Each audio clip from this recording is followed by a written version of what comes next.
So good evening ma'am. Start. சின்ன revision மட்டும் attend பண்ணுவோமா?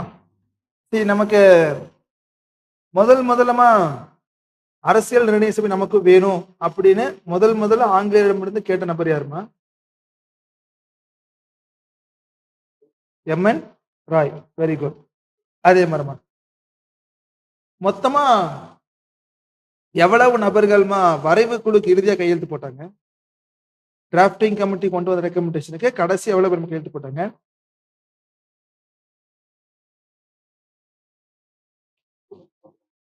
இல்லம்மா, அது வந்து நாட்கள்மா. நான் எவ்வளவு நபர்கள் கையெழுத்து போட்டாங்கன்னு கேட்கிறேன். நம்ம வரைவு குழு படிச்சிருப்போம் அந்த டிராஃப்டிங் கமிட்டி. அந்த டிராஃப்டிங் கமிட்டியோட தலைவர் யாரு? அம்பேத்கர். எதுக்காக அந்த குழு போட்டிருப்பாங்க? அதாவது மொத்தமா எல்லாருமே சேர்ந்து உருவாக்கப்பட்ட, அதாவது 60க்கும் மேற்பட்ட கணக்கு எல்லாத்தையும் வாங்கிட்டு அந்த என்ன நமக்கெல்லாம் வேணும் அதை ஃபுல்லா எடுத்துக்காக மட்டும்தான் வரைவு குழு போட்டிருப்பாங்க. ஸோ எப்ப வரைவு குழு போட்டிருப்பாங்க? ஆகஸ்ட் 29, 1940 வரைவு குழு போட்டிருப்பாங்களா? ஓகேவா? இந்த வரைவு குழு கொடுத்த அந்த கான்ஸ்டியூஷனை எவ்வளவு நபர்கள் கையெழுத்து போட்டாங்கன்னு கேட்கிறேன். நவம்பர் 26, 1949 அன்னைக்கு தான் நமக்கு அரசியலமைப்பு வந்து தோன்றப்பட்ட நாள்னு சொல்றாங்க. மொத்தமா எவ்வளவு நம்பர் இருந்தாங்க? 299 பேர் இருந்தாங்களா? 389 தான் இருக்கும். அப்ப விடுதலைக்கு அப்புறம் 100 பேர் கம்மியாடுறாங்களாமா? அப்ப 299 மொத்தமா இருந்தாங்கல்ல, அந்த 299 வரைவு குழுல எவ்வளவு உறுப்பினர் கையெழுத்து போட்டாங்க?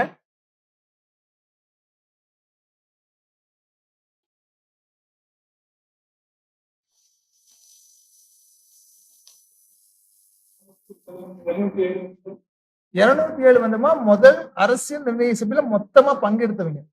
நீ சொன்ன அந்த 207 வந்து ஃபர்ஸ்ட் கான்ஸ்டியூண்ட் அசம்பிளி, முதல் அரசியல் நிர்ணய சபையின் கூட்டத்தில் பங்கேற்றவர்கள் எண்ணிக்கை தான் 207. உங்க வரைவு குழுல வந்து 284 போட்டிருப்பீங்க பாருங்க. 284 மெம்பர்ஸ். ஓகேமா? அப்ப 290 பேர் மொத்தமா இருந்திருப்பாங்கம்மா. அந்த வரைவு குழுக்கு கையெழுத்து போட்ட நபர் எவ்வளவுமா? 284 பேர் தான். ஓகே. அதே மாதிரி முதலமா மொழி வாரியாக உருவாக்கப்பட்ட மாநிலம் எதுமா? On base of language. மொழி வாரியாக உருவாக்கப்பட்ட மாநிலம் எதுமா? Very good. எந்த நாள் உருவாச்சு?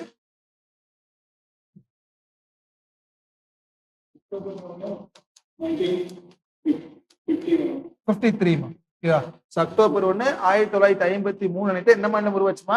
ஆந்திர பிரதேஷ் அப்படிங்கிற மாநிலம் உருவாச்சு. நவம்பர் 1, 1956 அந்த தேதியிலமா எவ்வளவு மாநிலங்கள் இருந்துச்சுமா? எவ்வளவு யூனியன் பிரதேசங்கள் இருந்துச்சு?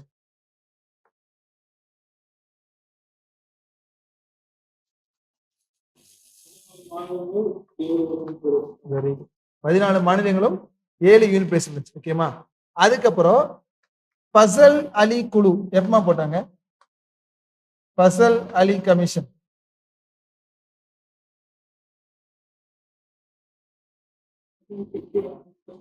59 வரும். ஏன்னா ஃபசல் குழுவுக்கு அப்புறம் தானே இந்த மாநிலம் உருவாயிருக்கும். 55ல போட்டிருப்பாங்க பாருங்க. நம்ம எழுதி பாருங்க, செப்டம்பர் மாசம் போட்டிருப்பாங்க, டிசம்பர் மாசம் சப்மிட் பண்ணிருப்பாங்கன்னு சொல்லிட்டு. இந்த ஃபசல் அலி கமிஷனோட 2 மெம்பர்ஸ்மா, இவர் சேர்மனு தலைவரா இருப்பாரு. 2 மெம்பர்ஸ் எழுதிருப்போம்ல ஃபசல் அலி குழுல.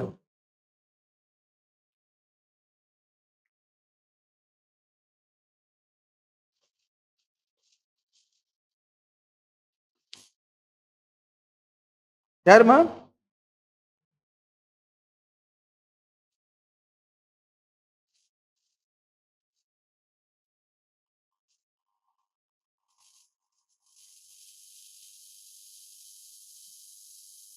உங்களோட எழுதிருப்பலமா?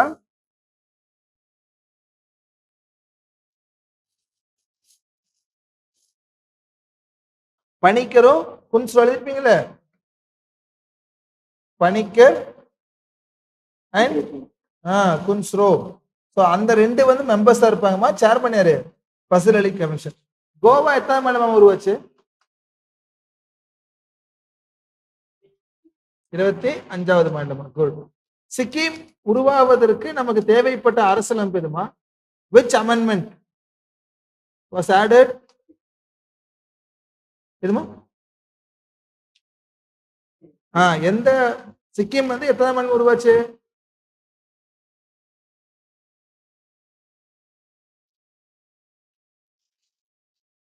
சிக்கிம் எத்தனாவது மாநிலமா உருவாச்சு?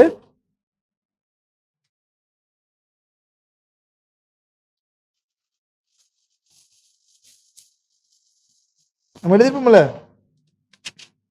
22வது மாநிலம் உருவாயிருக்குமா?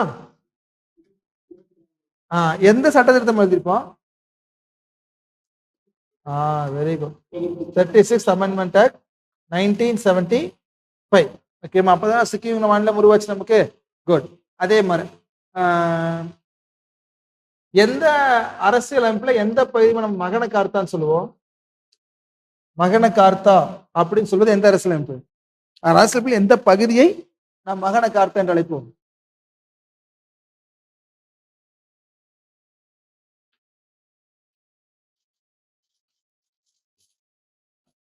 மகாசாசனம் என்று அழைக்கப்படும் அமைப்புமா?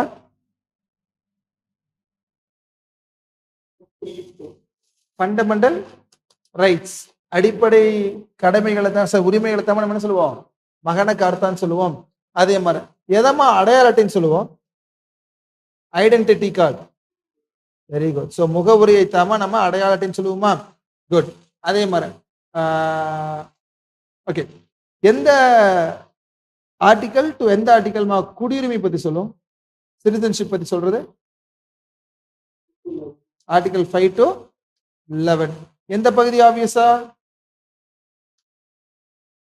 பார்ட் 2. குட். அரசியல் அமைப்பு உருவாகும் பொழுது or when the constitution was founded ma, how many parts are there? தற்போதுமா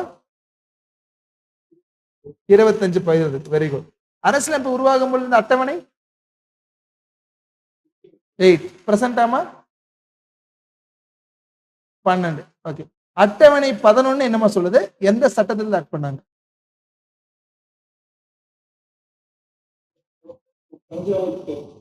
panchayat. Very good. எந்த அமைப்புல ஆட் பண்ணாங்க? Very good. 12மா அட்டவணை 12 முனிசிபாலிட்டிஸ், நகராட்சி, நகர்ப்புறம் சொல்லுவோமா? அதான் நமக்கு ஆட் பண்ணப்பட்ட அமெண்ட்மெண்ட் 74. ரெண்டுமே வருஷம் எதுமா? 73 சட்ட திருத்தமா இருக்கும், 74 சட்ட திருத்தமா. ரெண்டுக்குமான வருடம்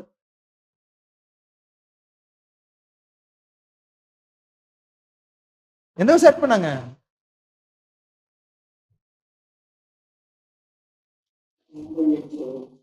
இயர் போட்டிருப்பீங்களா? ஸோ ரெண்டுமே 1992 ஆட் பண்ணியிருப்பாங்க. 74th இருக்கும், 73rd இருக்கும். ஸோ 73வது வந்துமா பஞ்சாயத்து பற்றி சொல்லியிருப்பாங்க. 74 எதை பற்றி சொல்லியிருப்பாங்க? முனிசிபாலிட்டிஸ் பற்றி தானே சொல்லியிருப்பாங்க. ஓகேமா? ஸோ இதெல்லாம் ஒரு டைம் கிளியரா கோத்ரூ பண்ணிங்க. ஓகே. ஸோ நவ் புட்மா உங்களுடைய லைக்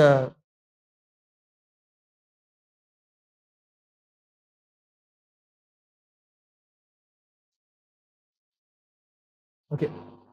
இப்போ ஆர்டிகல் 26 தாமா போகும். 25 எழுதிட்டீங்களாமா? ஓகே. Now put article 26. சரி, இப்போ ஒரே ஒரு சின்ன கரெக்ஷன் மட்டும். ஆர்டிகல் 19 எழுதிருப்பீங்களாமா? அதுல வந்து A, B, C, D, E, F, G இதுதான் ஆர்டர். இது ஒண்ணு மட்டும் மாத்திக்கங்க. அன்னைக்கு இ இல்லாம போட்டிருப்பீங்கம்மா, இதுதான் ஆர்டரா இருக்குமா? ஏ, B, C, D, E, F, G. ஏ வந்து என்னமா சொல்லுவோம்? அப்போ ஸ்பீச் அண்ட் எக்ஸ்பிரஷனாமா, கருத்துரிமை, பேச்சுரிமை. பி என்னமா சொல்லுவோம்? அசம்பிளி, ஆயுதமின்றி கூடுதல். மூணாவதுமா அசோசியேஷன், சங்கங்களை உருவாக்குதல். டி என்னன்னாமா உங்களுடைய மூவ்மெண்ட், எல்லா இடத்துக்கும் சென்று போடுறாங்களாமா? ஓகேமா?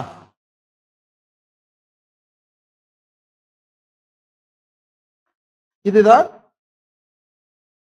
ரெசிடென்ஸ். ஓகேமா? அதான் அன்னைக்கு கரெக்ட், அன்னைக்கு சொல்லியிருக்க மாட்டோமா. பட் இதுதான் ஆர்டருமா. ஏ, B, C, D, E, F கரெக்டா? எஃப் என்னமா இருக்கும்?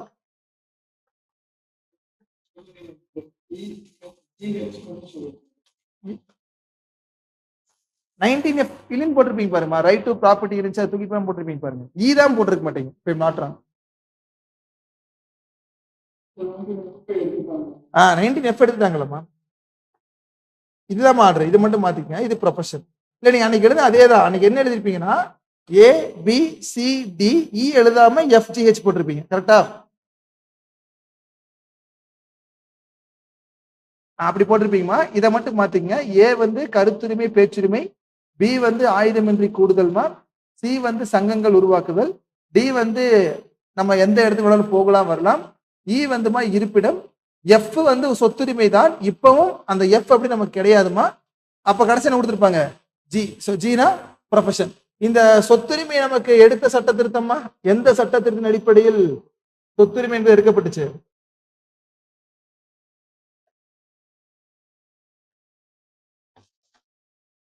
Fourth Amendment Act 1978. அதே மாதிரி ஆரம்ப காலகட்டத்திலமா எவ்வளவு ஃபண்டமெண்டல் ஃப்ரீடம் ஆஃப் ரைட்ஸ் இருந்துச்சு நமக்கு?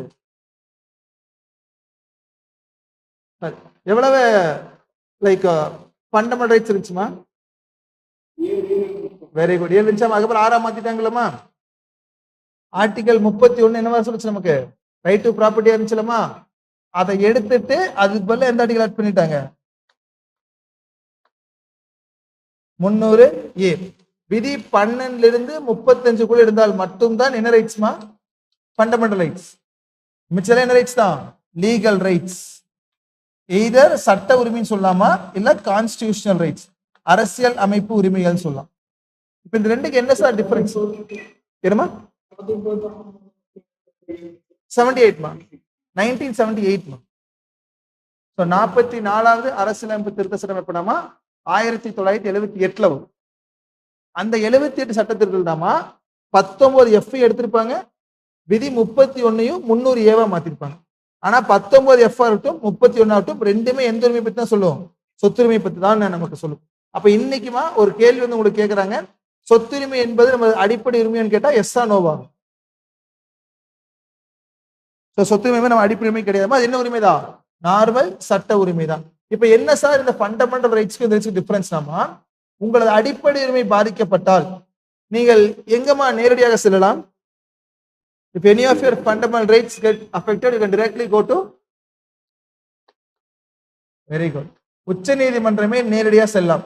ஆனால் ஏதேனும் உங்களது அரசியல் உரிமைகளோ, சரி அரசியல் அமைப்பு உரிமைகளோ இல்ல லீகல் ரைட்ஸ் உரிமைனால் நீங்க எடுத்துனே சுப்ரீம் கோர்ட் போக முடியாதுமா. முதல் உயர் நீதிமன்றம் சென்று அங்கிருந்து எங்க போற மாதிரி இருக்கும்? உச்ச நீதிமன்றம் செல்ற மாதிரி இருக்கும். டிஃபரன்ஸ் புரிஞ்சுலமா? அடிப்படை உரிமை பாதிக்கப்பட்டால் நீங்கள் உயர் நீதிமன்றம் சென்று அதுக்கப்புறம் மேல்முறையீடு பண்ணித்தான் உச்ச நீதிமன்றம் போகணும்னு கேட்டா கிடையாது. So any of your fundamental rights gets affected, you can directly go to Supreme Court. But that is not the case with other articles. For example, இந்த ஆர்டிகல் 12 இருந்து 35 இந்த ஆர்டிகல் கூட எந்த ஆர்டிகல் உங்களுக்கு பாதிச்சாலும் நீங்க டைரக்டா சுப்ரீம் கோர்ட் போகலாம். But இப்போ ஃபார் எக்ஸாம்பிள் ஆர்டிகல் 1ல இருந்து ஆர்டிகல் 11, தென் ஆர்டிகல் 36 இருந்துமா ஆர்டிகல் 395 இதுக்குள்ள நீங்க எந்த ஆர்டிகல் அஃபெக்ட் ஆனாலும் நீங்க டைரக்டா எங்க போக முடியாது? சுப்ரீம் கோர்ட் போக முடியாது. ஃபர்ஸ்ட் எங்க நீங்க போகணும்? ஹைகோர்ட் போய் அங்க மேல்முறையீடு பண்ணி போல நீங்க சுப்ரீம் கோர்ட் போகலாம். அதனாலதாமா ஃபண்டமெண்டல் ரைட்ஸ் இருக்கலாமா, இதை மட்டும் நம்ம ஜஸ்டிசபிள் அப்படின்னு சொல்லுவோம். என்னமா ஜஸ்டிசபிள்? ஸோ ஜஸ்டிசபிள்னா ஒண்ணுமே இல்லாமா உச்ச நீதிமன்றம் நேரடியாக சென்று நமக்கான தீர்ப்பை நாம் பெற்றுக்கொள்ளலாம். ஓகே, ஸோ இதுக்கு முன்னாடி நம்ம பிரியாம்பிள் எழுதணும், நம்ம முகவரி எழுதியிருப்போம்ல, அது இந்தியா அரசியல் அமைப்பின் ஒரு பகுதியே இல்லையாமா? Is it a part of constitution? எந்த ஆர்டிகல் எந்த கேஸ் சொல்லியிருக்காங்கம்மா? Very good. 3 கேஸ் எழுதிருப்பீங்களாமா? ஒன்னு Berubari union case, next Kesavananda Bharati case, third LIC case எழுதிருப்பீங்களா? பெரிபாரி வழக்கு எந்த வருஷம்? 1960. கேசவனந்தா பாரதி கேஸ் எந்த வழக்கம்? 1970. Very good. LIC வழக்கு எந்த வருஷம்? 1990. Very good. ஸோ பெரிபாரி வழக்குல உச்ச நீதிமன்றம் என்ன சொல்லிட்டாங்கம்மா, முகவுரை என்பது நிறைய அர்த்தங்கள் தரக்கூடியதா இருக்கு, அதனால அது அரசியல் அமைப்பின் ஒரு பகுதி இல்லைன்னு சொல்லிட்டாங்களா? ஆனா கெசவனந்தா பதில் என்ன சொன்னாங்க, அப்படிலாம் கிடையாது, முகவுரை சொல்றதுக்கான அர்த்தம் ஒண்ணுதான், அதுபடிதான் அரசியலமைப்பு இருக்க வேண்டும். அதனால் இந்திய அரசியலமைப்பின் ஒரு பகுதியாக இன்னமும் இருக்குன்னு சொல்லிட்டாங்க, முகவரி இருக்குன்னு சொல்லிட்டாங்க. ஒரு பகுதி மட்டும் கிடையாது, ஒருங்கிணைந்த பகுதின்னு சொன்ன காலத்துல என்ன வழக்கு, எல்ஐசி வழக்கு. இப்போ முகவுரை பாதிக்கப்பட்டால், முகவுரைக்கு எதிராக ஒரு சட்டங்கள் கொண்டு வந்தாலுமா நீங்கள் நேரடியாக உச்சநீதிமன்றம் செல்ல முடியுமாமா? உங்களது முகவுரையில் ஏதேனும் ஒரு விஷயங்கள் பாதிக்கப்பட்டால் நீங்கள் நேரடியாக உச்ச நீதிமன்றம் செல்ல முடியுமா? இப்ப நீங்க நேரடியா உச்ச நீதிமன்றம் செல்றது மட்டும்தான் ஜஸ்டிபிள் அப்படின்னு சொல்லுவாங்க. நீங்கள் நேரடியா உச்ச நீதிமன்றம் செல்ல முடியாது அப்படின்னா தட் இஸ் நான் ஜஸ்டிசபிள் அப்படின்னு சொல்லுவாங்க. அப்போ இந்திய அரசியலமைப்புலமா ஃபண்டமெண்டல் வச்சிருப்பீங்களாமா, இது மட்டும் தாமா ஜஸ்டிசபிள்.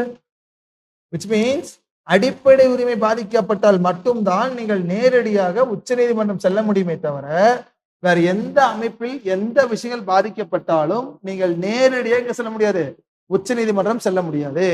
அப்ப பிரியாம்பிள் வந்து ஜஸ்டிசபிளா இல்ல நான் ஜஸ்டிசபிளாமா?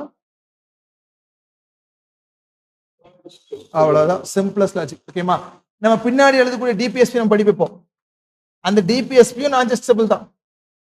அதுக்கப்புறம் எப்படி எழுதுவோம், அடிப்படை கடமைகள், அதுவும் என்னதான் நான் ஜஸ்டிசபிள் தான். which means இதெல்லாம் பாதிக்கப்பட்டாலுமா நீங்கள் நீதிமன்றம் செல்லலாம், ஆனால் உயர் நீதிமன்றம் சென்று பின்புதான் உச்ச நீதிமன்றம் செல்ல முடியுமே தவிர நீங்கள் நேரடியாக உச்ச நீதிமன்றம் செல்ல முடியாது.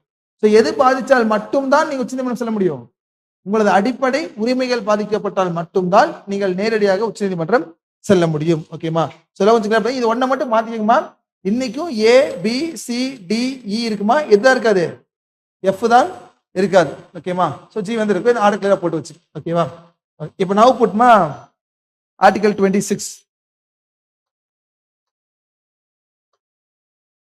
சரி, 26 ரொம்ப ஈஸிமா. ஓகேவா, freedom to manage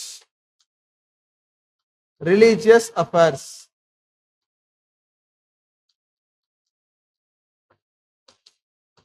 freedom to manage religious affairs.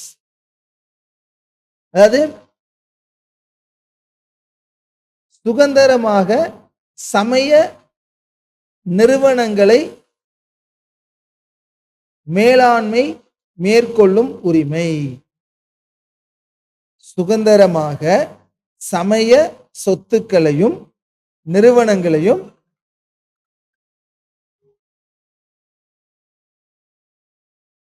சுதந்திரமாக சமய சொத்துக்களையும் நிறுவனங்களையும் மேலாண்மை மேற்கொள்ளும் உரிமைகள். ஓகேவா, இப்போ சிம்பிளா ஒரு கேள்வி கேட்போம். நமக்கு திருப்பதி கோயில கேள்விப்பட்டிருப்பீங்களா? ஓகே, அது அரசாங்க கண்ட்ரோலுக்கு கீழே இருக்காமா இல்ல ஏதாச்சும் ஒரு அறக்கட்டளை கண்ட்ரோலுக்கு கீழே இருக்கா?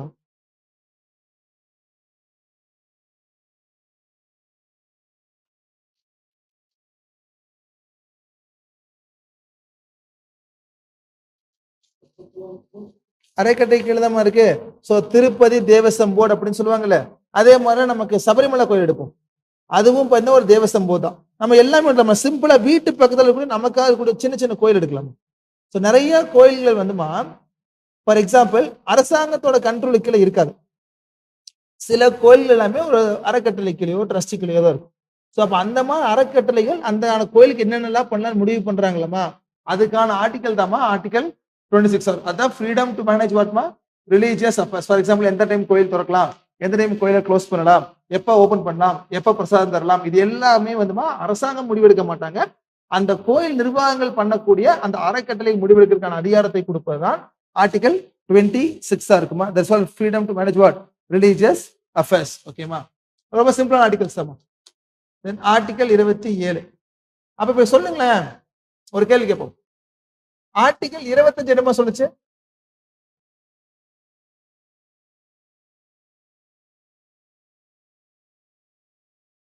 Article 25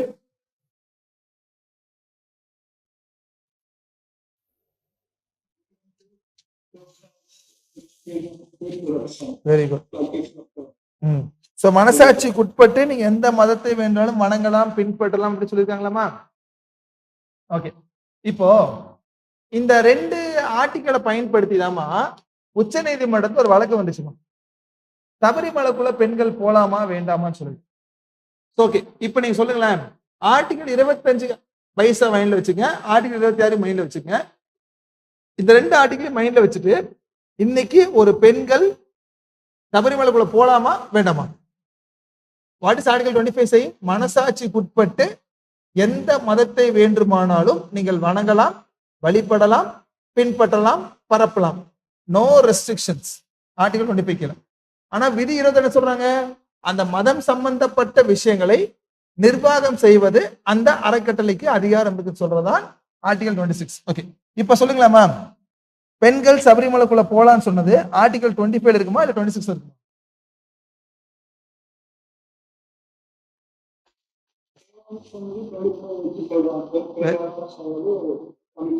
simple, அவ்வளவுதானமா?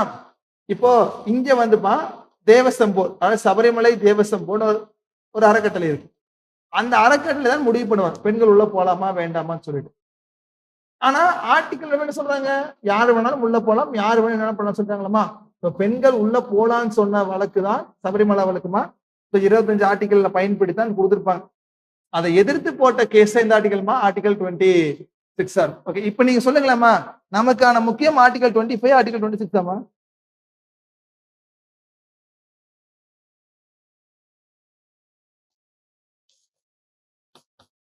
எதுமா முக்கியமா இருக்கும்?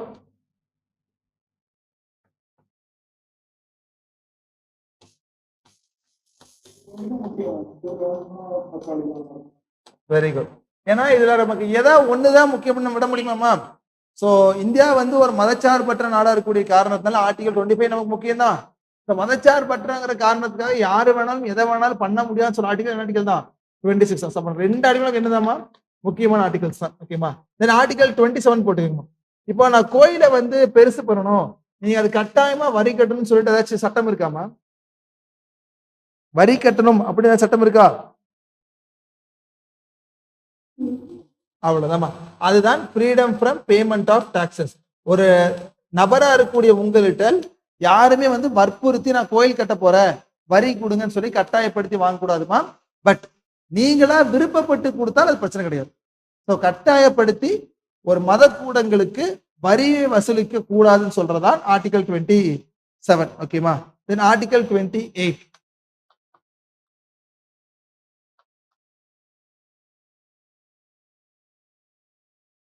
freedom from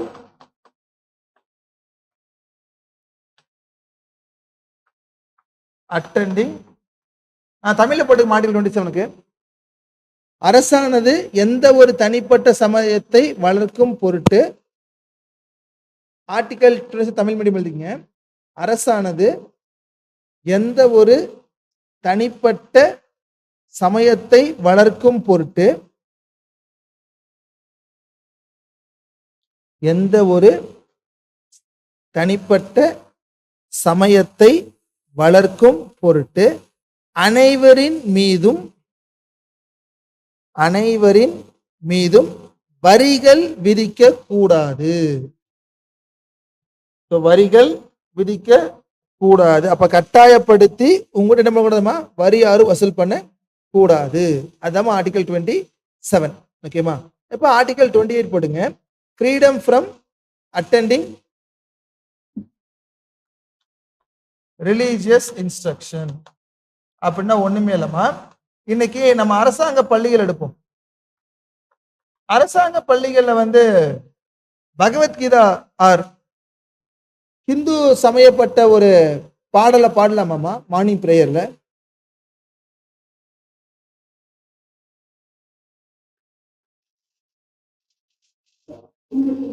okay. அப்போ அரசாங்க பள்ளிகள், அதாவது அரசாங்கத்தின் நிதி மூலமா செயல்படக்கூடிய எந்த ஒரு பள்ளிகளிலும் எந்த ஒரு மத சமய போதனைகளை சொல்லக்கூடாது அப்படின்னு சொல்றதாமா ஆர்டிகல் 28. ஆனா தனியார் பள்ளியில வந்து அதை நம்ம பண்ணலாமா? ஃபார் எக்ஸாம்பிள், ஒரு கிறிஸ்டியன் ஸ்கூல் நடக்குதுன்னு வச்சுக்கோங்க, அங்க வந்து கிறிஸ்டியன் ஃபார்ம் ஆஃப் பிரேயர்ஸ் பண்றது தப்பா தப்பு இல்லையா?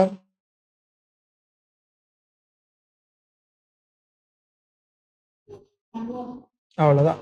ஓகேமா? அப்ப என்னன்னா நிறைய டைப்ஸ் ஆஃப் பிரிச்சிருப்பாங்க. Institution wholly maintained by the state. அரசாங்க பள்ளி இருக்கலாமா? wholly maintained by the state. அதாவது அரசாங்கத்தின் கீழ் நேரடியாக இருக்கும் எந்த ஒரு பள்ளிகளிலும் நீ என்ன பண்ணக்கூடாதுமா? இந்த சமய போதனைகளை பின்பற்ற கூடாது. அதான் freedom from attending what instruction? Religious instructions அப்படின்னு சொல்லுவாங்க. ஓகேமா?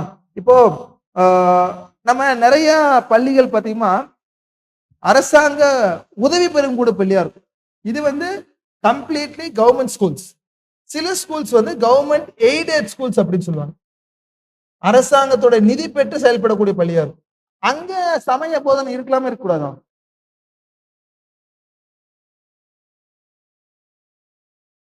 கவர்மெண்ட் எய்டட் இல்ல. குட். ஏன்னா நம்ம வெரி குட். ஸோ முழுமையா இருக்கக்கூடிய கவர்மெண்ட் ஸ்கூல்ல மட்டும்தான் இருக்கக்கூடாது. மிச்சப்படி கவர்மெண்ட் எய்டட் ஸ்கூல்ஸ் இருக்கலாம், பிரைவேட் ஸ்கூல்ஸ், தனியார் ஸ்கூல்ஸ் இருக்கலாம். ஈவன் இந்த ட்ரஸ்ட் மூலம் ஆரம்பிக்கிறாங்க பாத்தீங்களா, அறக்கட்டளை மூலம் ஆரம்பிக்கிறாங்களே. ஸோ இந்த மாதிரி கல்வி கூடங்கள் எல்லாமே you can have religious instruction, சமய போதனைகள் இருக்கலாம். ஆனா எங்க இருக்கக்கூடாது? அரசாங்கத்தில் நேரடியாக காசை வாங்கி கம்ப்ளீட்டா கவர்மெண்ட் மெயின்டைன் பண்ணக்கூடிய எந்த ஒரு ஸ்கூல்லையும் எந்த ஒரு ரிலீஜியஸ் இன்ஸ்ட்ரக்ஷன் வேணுமா இருக்க கூடாது அப்படின்னு சொல்றது எந்த ஆர்டிகல்மா? ஆர்டிகல் 28. அப்போ ரொம்ப சிம்பிள்மா. ஆர்டிகல் 25ல இருந்து 28 வரைக்கும். ஸோ 25 என்ன, 26 என்ன, 27 என்ன, 29. Very simplest article. இதுதான் ரைட் டு ஃப்ரீடம் ஆஃப் வாட்மா? ரிலீஜியன். ஓகேமா? இப்போ நவ் புட் நெக்ஸ்ட்மா உங்களுடைய அடுத்த செட் ஆஃப் ஃபண்டமெண்டல் ரைட்ஸ். ஓகேவா? உங்களோட 5th தானமா அடுத்தது? ஓகே. இது கலாச்சாரம் மற்றும் கல்வி உரிமை அப்படின்னு சொல்லுவாங்க. Cultural and educational rights.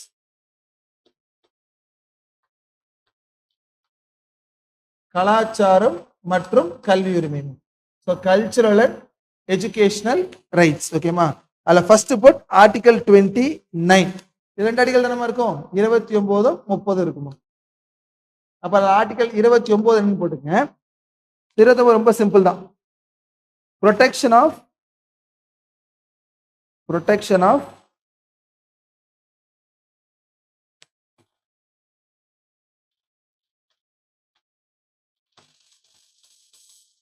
interest of minorities.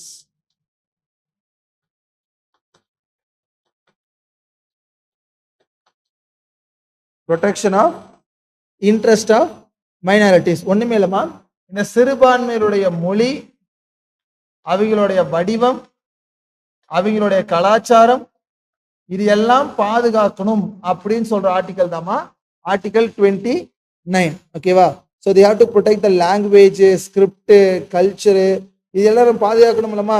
So அப்படி சிறுபான்மையினுடைய மொழி, வடிவம், அவங்களுடைய கலாச்சாரத்தை பாதுகாப்பது தான் ஆர்டிகல் 29. ஓகேவா? இப்போ ஓகே, வில் டேக் சிறுபான்மையர் அப்படின்னா யாரு, who is minorities or what is minorities அப்படிங்கிறத அரசியல் அமைப்புல மென்ஷன் பண்ண கிடையாதுமா. கிளியரா போட்டுருங்க. The word minority is not defined in the constitution. அப்ப யாரு சார் சிறுபான்மையர் அப்படிங்கிறத யார் முடிவு பண்ணவே இல்லமா? ஃபார் எக்ஸாம்பிள், எனக்கு இந்தியா அரசியலமைப்புல சிறுபான்மையர் என்பது யாருன்னு கேட்டா அதுக்கான டெஃபினேஷன் மட்டும் இருக்கான்னு கேட்டா கிடையாதுமா. ஏன்னா இந்தியா அரசியல் அமைப்பில் எதை பற்றி குறிப்பிடவில்லை, சிறுபான்மையர் அப்படிங்கிறது குறிப்பிடவே இல்லை. ஆனால் 2 டைப்ஸ் மட்டும் கொடுத்துருப்பாங்கம்மா. இந்தியாவில 2 வகையான சிறுபான்மை இருக்கான்னு சொல்லி 2 டைப்ஸ் கொடுத்துருப்பாங்க. One is religious minorities, next is linguistic minorities.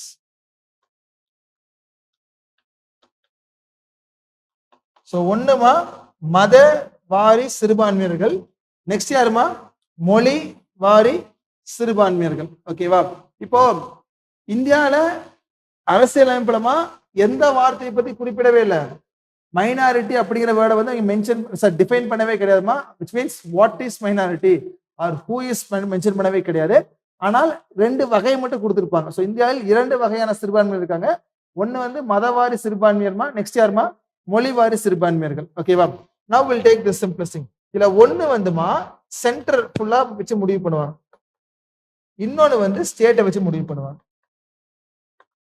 Okay, அஷ்யூமா இன்னைக்கு நான் தமிழ்நாடு இருக்குன்னு வச்சுக்கோங்களேன். தமிழ்நாட்டுல தமிழ் பேசக்கூடியவங்க சிறுபான்மையரா பெரும்பான்மையராமா? ஓகே, மொழியாகவா இல்ல இனமாகவா? சார் மதமாகவா? ஸ்டேட், அதாவது லாங்குவேஜ் மைனாரிட்டி அப்படி மெஜாரிட்டி அப்படிங்கிறமா பேஸ் ஆஃப் ஸ்டேட்டா இல்ல பேஸ் ஆஃப் இந்தியாவா? குட். ஓகே, தமிழ் பேசக்கூடிய ஒரு நபர் இன்னைக்கு மகாராஷ்டிரால இருக்காரு. அவர் தாய்மொழி தமிழ். தமிழ் பேசக்கூடிய ஒரு நபர் மகாராஷ்டிரால இருந்தார்னா அவர் சிறுபான்மையரா பெரும்பான்மையரா? அவ்வளவுதான். அப்போ மொழி வாரியாக நம்ம எப்படி மெஷர் பண்றோம், ஒவ்வொரு மாநிலம் வச்சு மெஷர் பண்றோமா? Okay, now will take. நான் இன்னைக்கு தமிழ்நாட்டுல ஒரு ஹிந்துவா இருக்கமா, ஹிந்து மதத்தமா இருக்கேன். இப்ப நான் என்ன பண்றேன், இங்க இருந்து நாகாலாந்து போறோமா, நாகாலாந்துல போய் செட்டில் ஆகுறேன். சோ தமிழ்நாட்டுல நான் ஹிந்துவா இருக்கிறப்போ தமிழ்நாட்டுல நான் யாருமா, ரிலீஜியஸ் மெஜாரிட்டி. ஆனா நான் நாகாலாந்து போயிட்டேன்னா அங்க மெஜாரிட்டி ஃபுல்லா கிறிஸ்டின்ஸ். அப்ப என்னவா மாறிடுவேன்?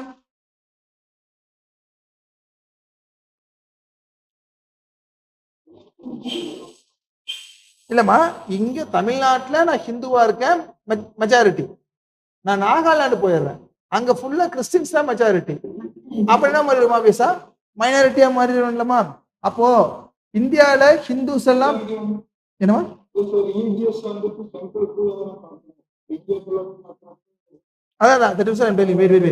நம்ம டெஃபினிஷன் தாமா சென்டென்ஸ் பிரிப்போம், பட் பிராக்டிகல் வச்சு பாருங்களேன்.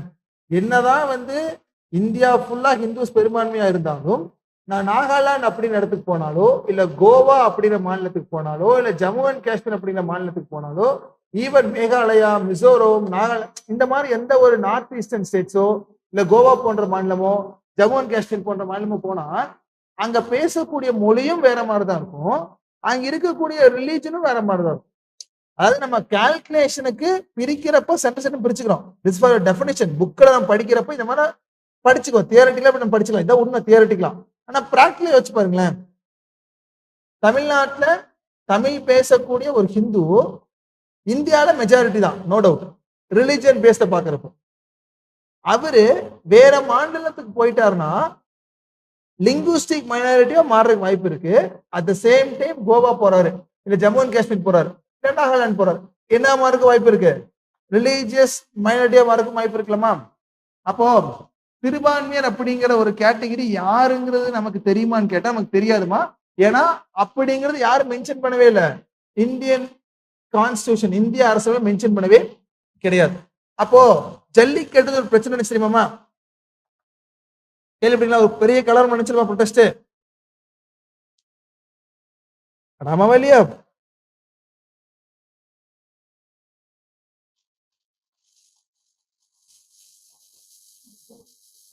ஓகே, இந்த ஜல்லிக்கட்டு கலாச்சாரமா இல்லையாமா? It's a culture. ஓகே, இந்த ஜல்லிக்கட்டு அப்படிங்கிற கலாச்சாரம் சிறுபான்மையர் பெரும்பான்மையர் பிரிக்க முடியுமா?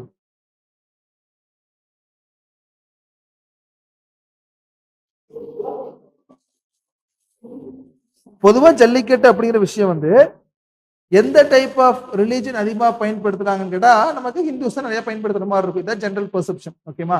பட் எல்லாரும் கலந்து கொள்வாங்க, டவுட் இல்ல. பட் எல்லாரும் பெரும்பான்மை யாரும் இருப்பாங்க, ஹிந்துஸ் இருப்பாங்க வச்சுங்களேன்.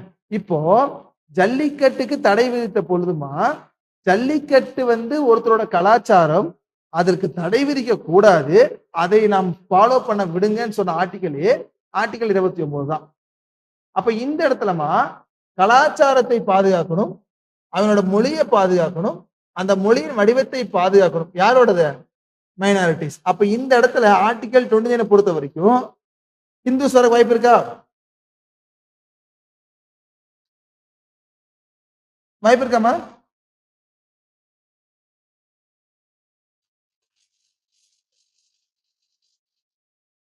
ஆனா வாய்ப்பு இருக்கா இல்லையா? ஏன்னா மைனாரிட்டியை நம்ம யாரும் மென்ஷன் பண்ணல. மைண்ட் எப்படி பிரிச்சாங்க? ரிலீஜியஸா இருக்கலாம், லிங்குஸ்டிக்கா இருக்கலாம். அப்ப இவங்க சிறுபான்மையா இருக்க வாய்ப்பு இருக்கா இல்லையா?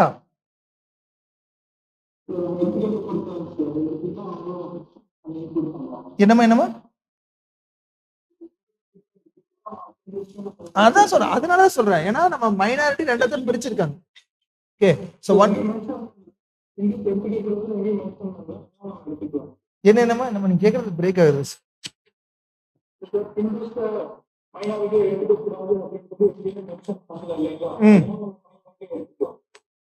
அதான் நானும் கேக்குறேன். இப்ப ஹிந்துஸ் ஆர்டிகல்ல வருவாங்களா மாட்டாங்களாமான்னு கேக்குறேன். will they come or not? Very good. Muslims வருவாங்களா? கிறிஸ்டியன்ஸ் வருவாங்களா?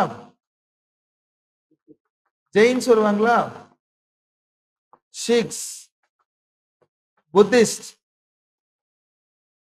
பார்சி, எல்லா டைப் ஆஃப் லைக் சமயங்களும் ஆர்டிகல் 29 கீழே வரும்னு சொல்லிட்டாங்கம்மா சுப்ரீம் கோர்ட்டு. ஓகேவா? அப்போ ஆர்டிகல் 29 கீழே இவங்கள் தான் சிறுபான்மையர் என்று நாமல் வரையறை செய்ய முடியுமா உச்ச நீதிமன்ற வழக்கின்படி? முடியுமாமா? முடியாதுல்லம்மா. அப்ப அதனாலதான் ஆர்டிகல் 29லமா மைனாரிட்டிஸ் எப்படி கொடுத்திருப்பாங்கன்னா செக்ஷன் ஆஃப் சொசைட்டி அப்படின்னு சொல்லுவாங்க. சமுதாயத்தில் இருக்கக்கூடிய ஒரு அமைப்பு. அப்ப அந்த சமுதாயத்தில் இருக்கக்கூடிய ஒரு அமைப்பின் மொழியோ இல்ல சமுதாயத்தில் இருக்கக்கூடிய ஒரு அமைப்பின் கலாச்சாரமோ இல்ல சமுதாயத்தில் இருக்கக்கூடிய ஒரு அமைப்பின் மொழியோ பாதிக்கப்பட்டால் அதை நாம் பாதுகாக்க வேண்டும் அப்படின்னு ஆர்டிகல் 29ல கிளியரா கொடுத்திருப்பாங்க. ஓகேமா? அப்ப இது சிறுபான்மையினருக்கு மட்டும் வருமாமா இல்ல இந்தியாவில் இருக்கக்கூடிய எல்லா மதங்களுக்கும் வருமா ஆர்டிகல் 29? அவ்வளவுதான். அதுதான் யார் சொல்லியிருக்காங்க? சுப்ரீம் கோர்ட் சொன்ன வழக்கா இருக்கும். ஓகேமா? சோ நீங்க இவ்வளவு இன்டெப்தா புரிதலுக்காக மட்டும் தாமா, பட் ஆர்டிகல் மட்டும் கிளியரா படிச்சுங்க.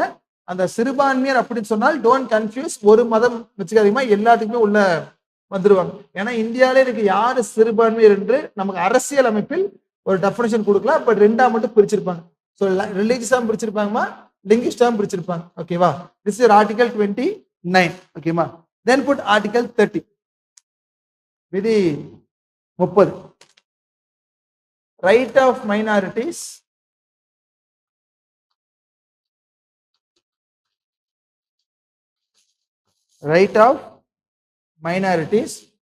to establish and administer educational institution.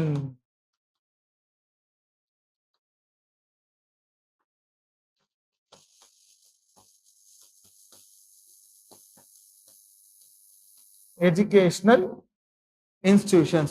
So right of minorities ma to establish and administer educational institution. Tamil எழுதிங்க. சிறுபான்மையரின் கல்வி நிறுவனங்களை ஏற்படுத்தவும் சிறுபான்மையரின் கல்வி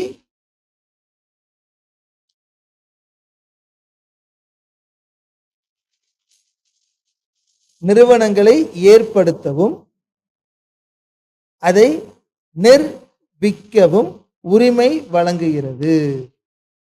சிறுபான்மையினர் கல்வி நிறுவனங்களை ஏற்படுத்தவும் அதை நிர்வகிக்கவும் உரிமை வழங்குகிறது. அதுதான் ஆர்டிகல் 30. ஓகேவா? இது சிம்பிளஸ்ட் தான். சிறுபான்மையா இருக்கக்கூடிய நபர்கள்மா அவங்களுக்கான ஒரு கல்வி கூடங்களை ஆரம்பிச்சுக்கலாம், அதை நிர்வாகம் பண்ண சொன்னோமா ஆர்டிகல் 30. ஸோ 29 and 30 ரெண்டு சிம்பிளஸ்ட் ஆர்டிகல் தான். ஓகே, நமக்கு 31 ஆர்டிகல் இருக்காமா? Good, very குட்மா. ஆர்டிகல் 32 கடைசி ரொம்ப ரொம்ப முக்கியமான ஆர்டிகல்மா. Right to constitutional remedies.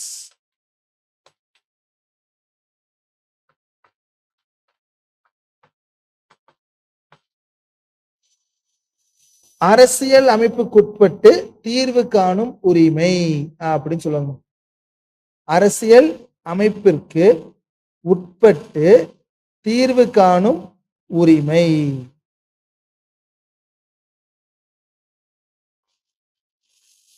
ரொம்ப ரொம்ப முக்கியமா இருக்கக்கூடிய இந்த ஆர்டிகளை தான் நம்ம டாக்டர் B.R. அம்பேத்கர் இருக்காருலமா என்ன சொல்லியிருப்பாருன்னா ஹார்ட் அண்ட் சோல் அப்படின்னு சொல்லியிருப்பார்.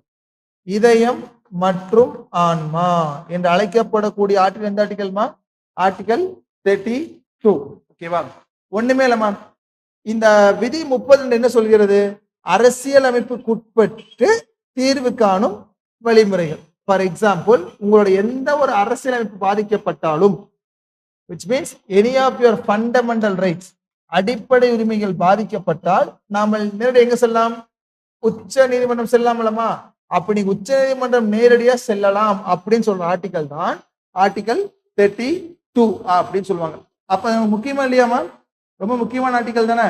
அதனாலதான் டாக்டர் B.R. அம்பேத்கர் இருக்காருல்ல,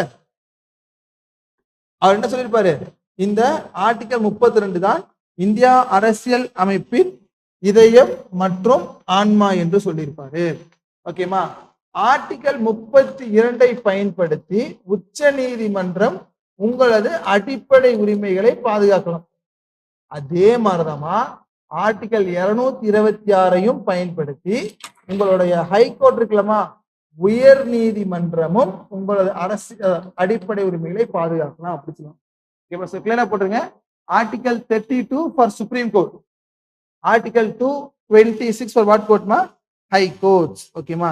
இப்ப இதுக்கு கீழே உங்களுக்கு ரொம்ப முக்கியமான விஷயம் என்னன்னா 5 டைப்ஸ் ஆஃப் ரிட்ஸ் அப்படின்னு சொல்லுவாங்க. நீதி பேராணைகள். எதுமா? நீதி பேராணைகள். சும்மா கெஸ் பண்ணுங்களா? நம்ம இந்த ரிட்ஸ் நம்ம படிச்சு ஞாபகம் இருக்கா? யாருடைய ரிட்ஸை கடன் வாங்கணும்? ப்ரெரகேட்டிவ் ரிட்ஸ். இந்த ரிட்ஸ் யாருமா? Very good. யூகே தரமா, பிரிட்டிஷ் இடமா கடன் வாங்கியிருப்போம். அப்போ இந்தியாவில் எவ்வளவு டைப்ஸ் ஆஃப் ரிட்ஸ் இருக்குமா? 5 டைப் ஆஃப் ரிட்ஸ் இருக்கு. அப்படியே ஒவ்வொன்றா போட்டுங்க. First is call habeas corpus அப்படின்னு சொல்லுவாங்க. ஹேபியஸ் சொல்லுங்கம்மா.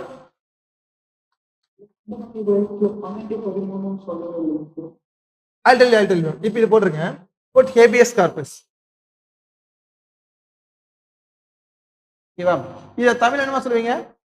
ஆட்கொணர்வு நீதி பேராணை அப்படின்னு சொல்லுவாங்க. எதுமா?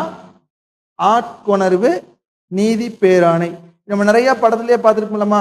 ஃபார் எக்ஸாம்பிள், இப்போ ஒருத்தர் இன்னொருத்தங்களை செய்யாத ஒரு தப்புக்கு கைது பண்ணிருக்காரு நினைச்சாலோ, ஃபார் எக்ஸாம்பிள் இல்ல அவருங்களை கடத்தி வச்சிருக்கன்னு நினைச்சு நீங்க சந்தேகப்பட்டாலோ, நீங்கள் போய் சுப்ரீம் கோர்ட்ல சொல்லலாம். இந்த மாதிரி என்னோட தெரிஞ்சவர் அவரு இல்ல என்னோட பையன் பொண்ணு யாரோ ஒருத்தருமா தப்பே செய்யாத தப்புக்கு இவங்க கைஸ் பண்ணி கூட்டு போயிட்டாங்க, இவங்க தான் கடத்தி வச்சிருக்காங்க அப்படின்னு சுப்ரீம் கோர்ட் சொல்லிட்டீங்கன்னா, சுப்ரீம் கோர்ட் என்ன பண்ணுவாங்கன்னா அந்த சம்பந்தப்பட்ட காவல்துறைக்கு ஒரு ஆர்டர் போடுவாங்க. இந்த மாதிரி இவ்வளவு நாட்களுக்குள்ள அவங்க நீங்க கண்டுபிடிச்சு நிறுத்தணும் அப்படின்னு சொல்லி. காணாம போன கண்டுபிடிக்கிறா நம்ம பயன்படுத்தக்கூடிய நீதி பேரணி தான் என்ன சொல்லுவீங்க? ஹேபியஸ் கார்பஸ் அப்படின்னு சொல்லுவாங்கம்மா. தமிழ் சொல்லுவீங்க ஆட்கொணர்வு நீதி பேராணை. ஒரு நபர் காணாம போனால் அவரை மீட்கும் பொருட்டு யாரேனும் ஒருவர் உச்ச நீதிமன்றத்துல மனு அளிச்சாலுமா, அந்த உச்ச நீதிமன்றம் இவ்வளவு நேரத்துக்குள்ள நீங்க அவங்கள நீதிமன்றத்துக்கு முன்னாடி ப்ரொடியூஸ் பண்ணணும். யாருக்கு ஆர்டர் போட்டுருவாங்க? அந்த சம்பந்தப்பட்ட அந்த ஸ்டேஷனுக்கு ஆர்டர் போட்டுருவாங்க. அப்படி காணாம போனதை கண்டுபிடிக்க பயன்படுத்தக்கூடியதான் உங்களுடைய ஆட்கொணர்வு வாட் கார்பஸ், ஹேபியஸ் கார்பஸ் அப்படின்னு சொல்லுவாங்க. ஓகேமா? Then next mandamus. எதுமா? மேண்டமஸ். சோ மேண்டமஸ் ஒண்ணுமே இல்லமா, செயலுறுத்தம் அப்படின்னு சொல்லுவாங்க. செயலுறுத்தம் இது ஒண்ணுமே இல்ல. மேண்டமஸ்னாமா, ஓகே, இது வேணா நீங்க இந்த இங்கிலீஷ் வார்த்தைகள் வேணா அப்படியே ஒரு டைம் கொஞ்சம் கூட படிக்க ஈஸியா இருக்கு. இப்போ ஹேபியஸ் கார்பஸ் போடுறீங்களா, அதுல ஹேபியஸ் கார்பஸ்ல put to have the body of, to have the body of அப்படின்னு ஒண்ணுமே இல்ல. காணாம போனதுல கண்டுபிடிச்சான்னு சொல்றாங்களா, அதுதான் habeas corpus, to have the body of. Mandamus ஒண்ணுமே இல்லமா, வி கமாண்ட், வி கமாண்ட் அப்படின்னா ஒண்ணுமே இல்ல. யாராச்சும் இப்போ எப்படின்னா ஓகே, இது வந்து ஒரு அரசு அலுவலர்கள் வந்துமா தங்களோட கடமையை செய்யாம போயிட்டாங்கன்னா, அப்ப அந்த நீதிமன்றம் என்ன சொல்லுனா, உங்களுடைய கடமையை நீங்க கரெக்டா செய்ய மாட்டேங்கிறீங்க, உங்களுடைய கடமையை நீங்க கரெக்டா செய்யுங்கன்னு சொல்லி நம்ம கட்டளை தர்றாங்க பாத்தீங்களாமா, அப்படி தரக்கூடியதை தான் செயலுறுத்தும் நீதி பிரேரணை என்று சொல்வார்கள். ஓகேவா? So it is issued by the court to the public officials to perform their official duties. நீங்க ஒரு கடமை செய்ய தவறிட்டீங்கனாலோ, இல்ல நீ கடமையை செய்ய தவறுனால இன்னொருத்தரோட அடிப்படை பாதிக்கப்பட்டால் உங்க கடமையை கரெக்டா செய்ய சொல்றாங்களாமா, அதுதான் மேண்டமஸ். தமிழ் சொல்லுவீங்க செயலுறுத்தும் நீதி பேரணை. ஓகேமா? Then third point prohibition.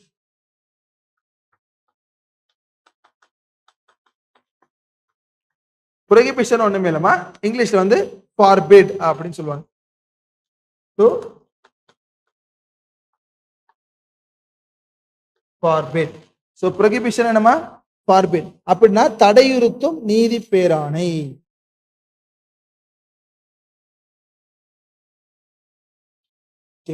உங்களோட எல்லையை தாண்டி நீங்கள் போனால் அந்த எல்லையை தாண்டி போகாதீங்க, உங்களுக்கு அந்த அதிகாரம் கிடையாது சொல்லி உங்களை தடை செய்யறாங்களமா, அதுதான் தடையுறுத்தும் நீதி பேராணை அப்படின்னு சொல்லுவாங்க. ஓகேவா? சோ கீழ் நீதிமன்றம் தனது அதிகார வரம்பை மீறும் பொழுது, இந்த அதிகாரம் உங்களுக்கு கிடையாது அப்படின்னு சொல்லிட்டு அந்த அதிகார வரம்பை மீறும் போது அந்த மேல் நீதிமன்றம் என்ன பண்ணுவாங்க, அந்த அதிகார வரம்பை மீறாதீங்க, அப்படி மீறினால் அது தப்புன்னு சொல்லிமா அந்த அதிகார வரம்பை மீறாம ஸ்டாப் பண்றாங்களமா, அப்படி ஸ்டாப் பண்ணக்கூடிய பேரணை தான் தடையுறுத்தும் ஆர்வாட்மா ப்ரோஹிபிஷன் அப்படின்னு சொல்லுவாங்க. தடையுறுத்தும் நீதி பேராணை அப்படின்னு சொல்லுவாங்க. Okay ma'am. Then fourth,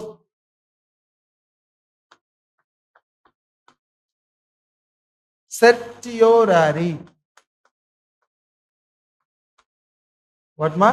செர்டியோரரி. So தமிழ்ல சொல்லலாமா, நெறிமுறை உறுத்தும் நீதி பேரணை. நெறிமுறை உறுத்தும் நீதி பேரணை. To be certified.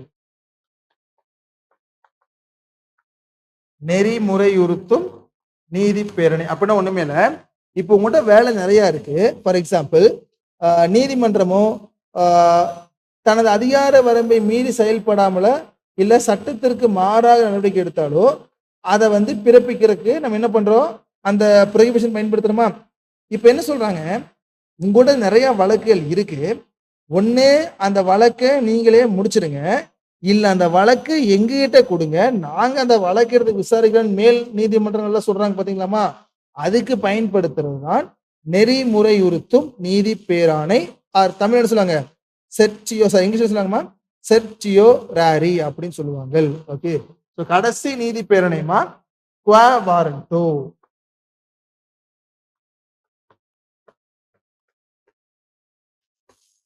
குவா வாரண்டோ அப்படின்னா தகுதிமுறை வினவும் நீதி பேராணை. தகுதிமுறை வினவும் நீதி பேராணை. By what authority or warrant.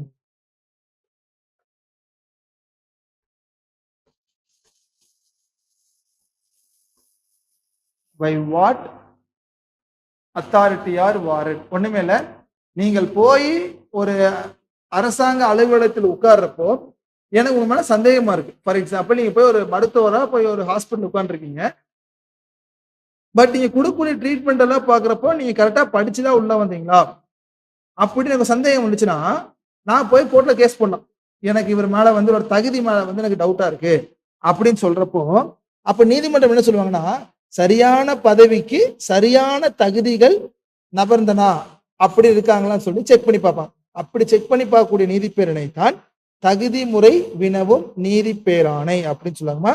So ரொம்ப சிம்பிள் தான். ஸோ உங்களுடைய காணாம போயிட்டுனா கண்டுபிடிச்சதுக்கு பயன்படுத்தக்கூடிய நீதி பேரணை என்னமா, ஆட்கொணர்வு மனு. வேலையை கரெக்டா செய்யுங்கன்னு சொல்லி நம்ம பண்ணாத வேலையை பண்ண சொல்ற நாட்டிகள்மா. ஸோ என்ன ரிச்சுமா, உங்களுடைய செயலுறுத்தும் நீதி பேராணை ஆர் மேண்டமஸ். உங்களுடைய எல்லையை தாண்டி போறீங்க ஆர் உங்க வரம்பை மீறி போறீங்க, அந்த வரம்பை மீறி போகாதீங்க அப்படின்னு சொல்றதுமா தடை செய்யறாங்க, தடையுறுத்தும் நீதி பேராணை. உங்களுடைய வரம்பை தாண்டி நீங்க போயினாலும் பரவாயில்ல, உங்களால அந்த வழக்கை முடிக்க முடியலன்னா அந்த வழக்கை மறுபடி எங்களுக்கே திருப்பி தாங்க டிரான்ஸ்பர் கேட்கறாங்க பாத்தீங்களாமா, அதுதான் நெறிமுறையுறுத்தும் நீதி பேராணை. கடைசியா வந்து நீங்க அந்த இடத்துல வந்து உட்கார உங்களுக்கு என்ன தகுதி செக் பண்றாங்களா, அதுதான் தகுதி முறை வினவும் நீதி பேராணை. அப்ப எவ்வளவு டைப் ஆஃப் ரிட்ஸ்மா நமக்கு ஆர்டிகல் 32 கொடுத்துருக்காங்க? 5 டைப்ஸ் ஆஃப் ரிட்ஸ் தான் கொடுத்துருக்காங்க. ஆர்டிகல் 32 ரொம்ப சிம்பிள்மா. இது ஃப்ரீக்வெண்டா கேட்பாங்கம்மா. அம்பேத்கர் எந்த அரசியல் அமைப்பை இதயம் மற்றும் ஆன்மா அப்படின்னு சொல்றாங்க. ஆர்டிகல் 32 என்ன சொன்னாரு? Heart and soul of what constitution? Indian constitution. அப்ப how many types of writs are there? 5 types of writs are there. Okay ma, இதான் ஆர்டிகல் 32. Okay, இப்போ now put article 33.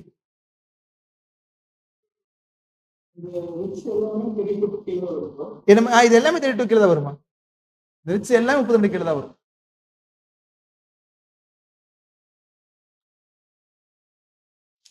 now put article 33. article 33 ரொம்ப சிம்பிள்மா. இப்போ will take நமக்கு அடிப்படை உரிமை இருக்கலாமா?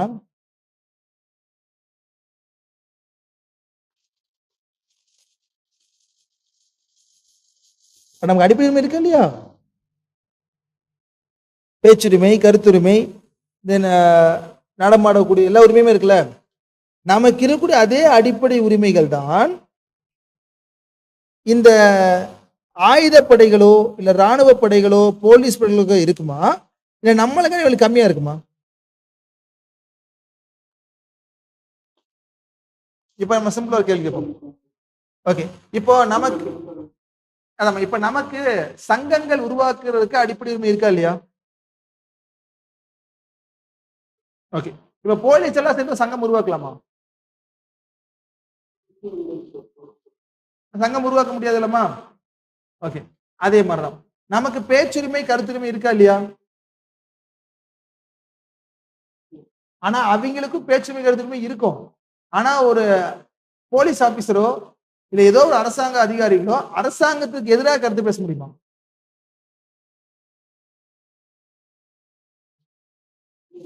அதேதாமா. அப்ப ஆர்டிகல் ஒண்ணுமே சொல்லாமா restriction of fundamental rights for armed forces அப்படின்னு சொல்லுவாங்க. Restriction of fundamental rights for armed forces. இந்த ஆயுத படைகள், ஆயுதம் மேல் இருக்கக்கூடிய படைகளுக்கான அடிப்படை உரிமைகளை குறைக்கக்கூடிய அதிகாரம் தான் ஆர்டிகல் 33. ஆயுத படைகள், ராணுவ படைகள் இல்ல போலீஸ் படைகள் அவங்களோட அடிப்படை உரிமைகளை கட்டுப்படுத்தும் ஷரத்தான் ஆர்டிகல் தான். எந்த ஆர்டிகல்மா? ஆர்டிகல் 33. சிம்பிளா கெஸ் பண்ணுங்களேன். அவங்களுக்கான அந்த அதிகாரத்தை கட்டுப்படுத்துறது சட்டமன்றமா பாராளுமன்றமா?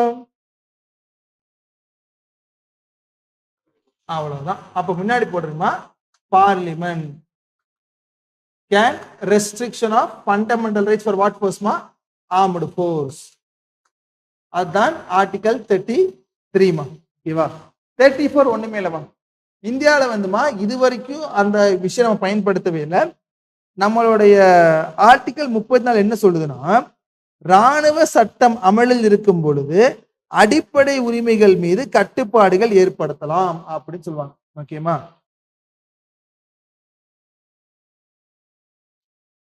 ரெஸ்ட்ரிக்ஷன் ஆஃப் ஃபண்டமெண்டல் ரைட்ஸ்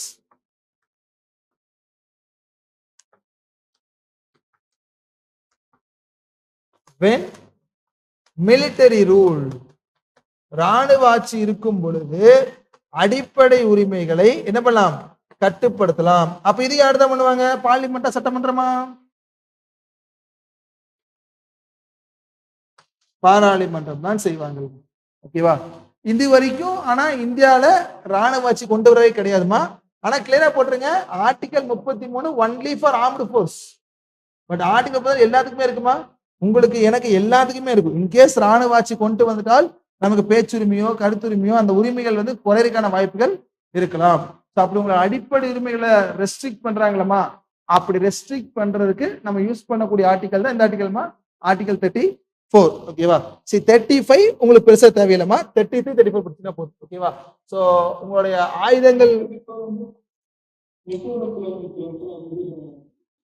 மிசோரம்ல கொண்டு வரலாமா?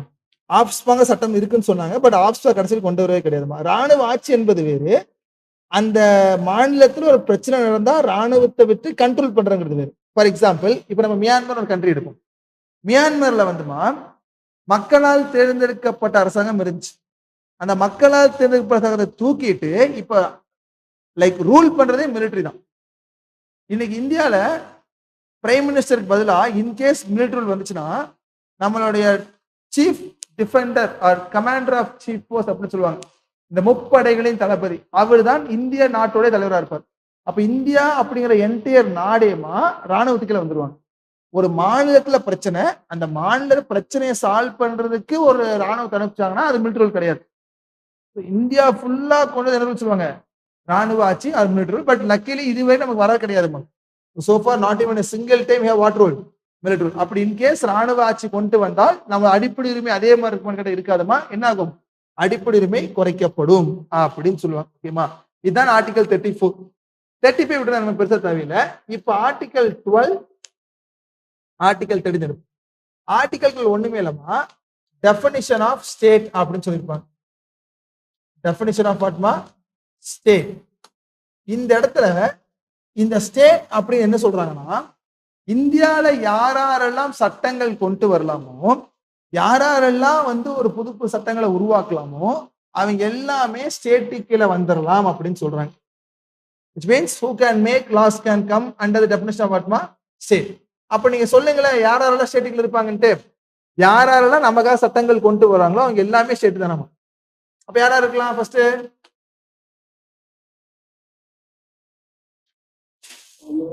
Very good, parliament. the next ma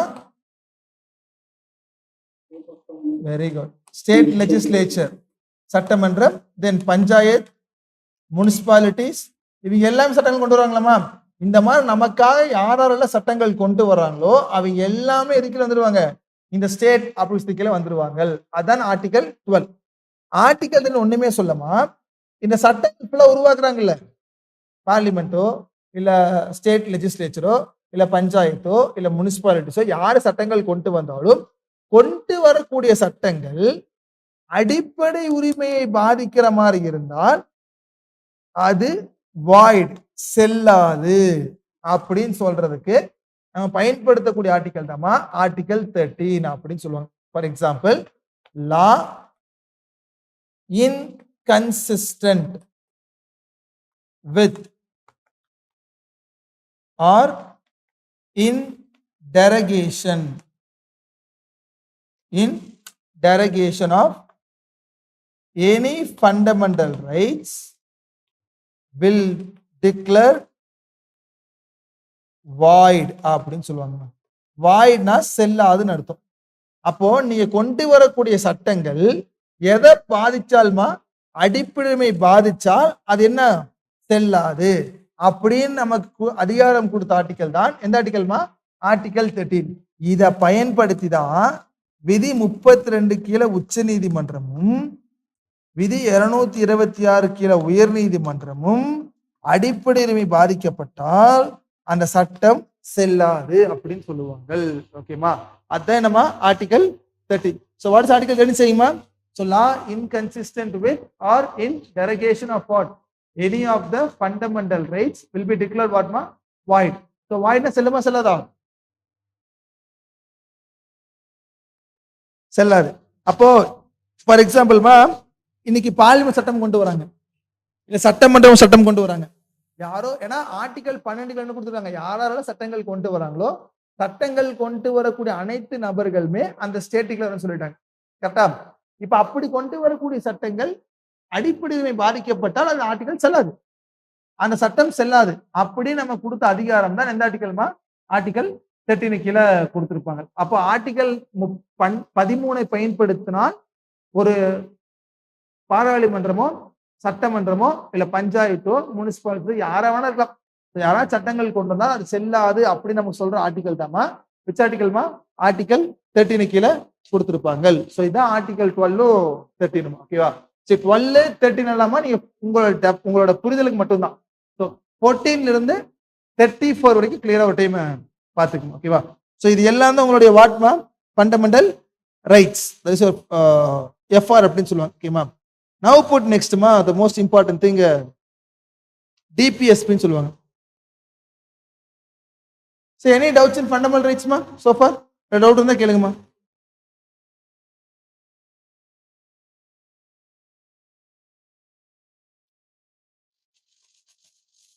doubt இது இல்லைம்மா? சொல்லுங்கம்மா.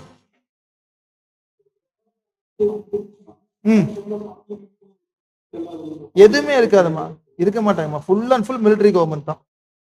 அப்ப வந்து எம்பிஸோ எம்எல்ஏஸோ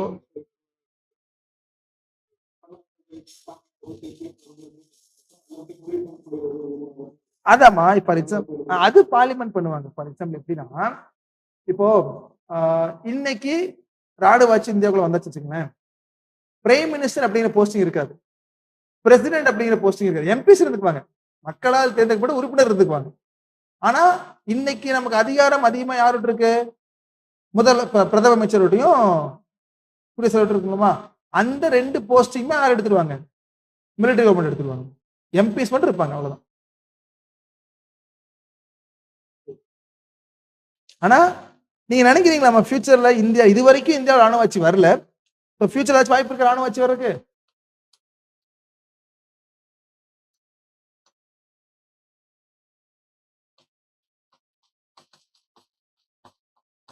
வாய்ப்பு இருக்காமா? சோ ஜனநாயக நாட்டுலமா ராணுவ ஆட்சி வரக்கான வாய்ப்புகள் குறைவாத்தான இருக்கும். ஓகேமா?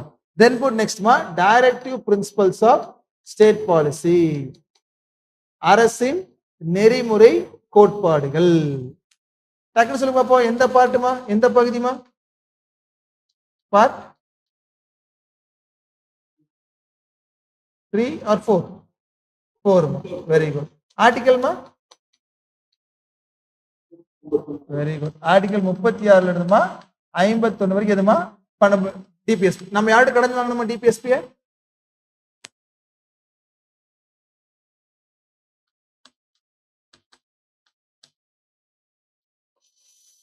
யார்கிட்டமா?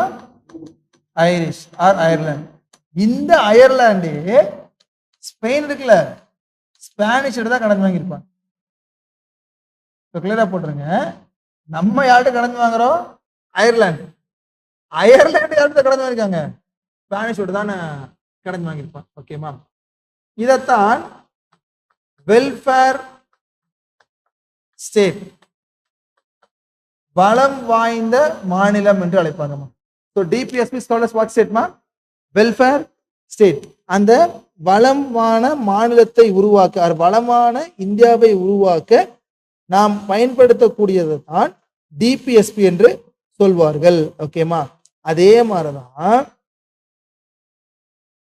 நம்மளுடைய டிபிஎஸ்பி இருக்கலாமா, டிபிஎஸ்பியும் ஃபண்டமெண்டல் ரைட்ஸ் இருக்கலாமா, அந்த 2ஐயும் சேர்த்து தான் இந்தியா அரசியல் அமைப்பின் மனசாட்சி என்று சொல்வார்கள்.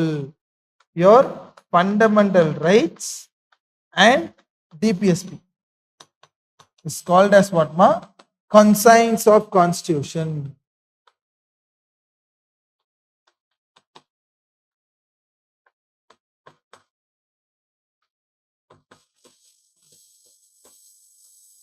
What ma? Conscience of Constitutions. எதுமா? DPSP and fundamental rights what ma? Conscience. அப்படின்னு சொன்னவர் யாருன்னா கிரானிவில் அஸ்டின் அப்படிங்கிற ஒரு ஜட்ஜ்மா.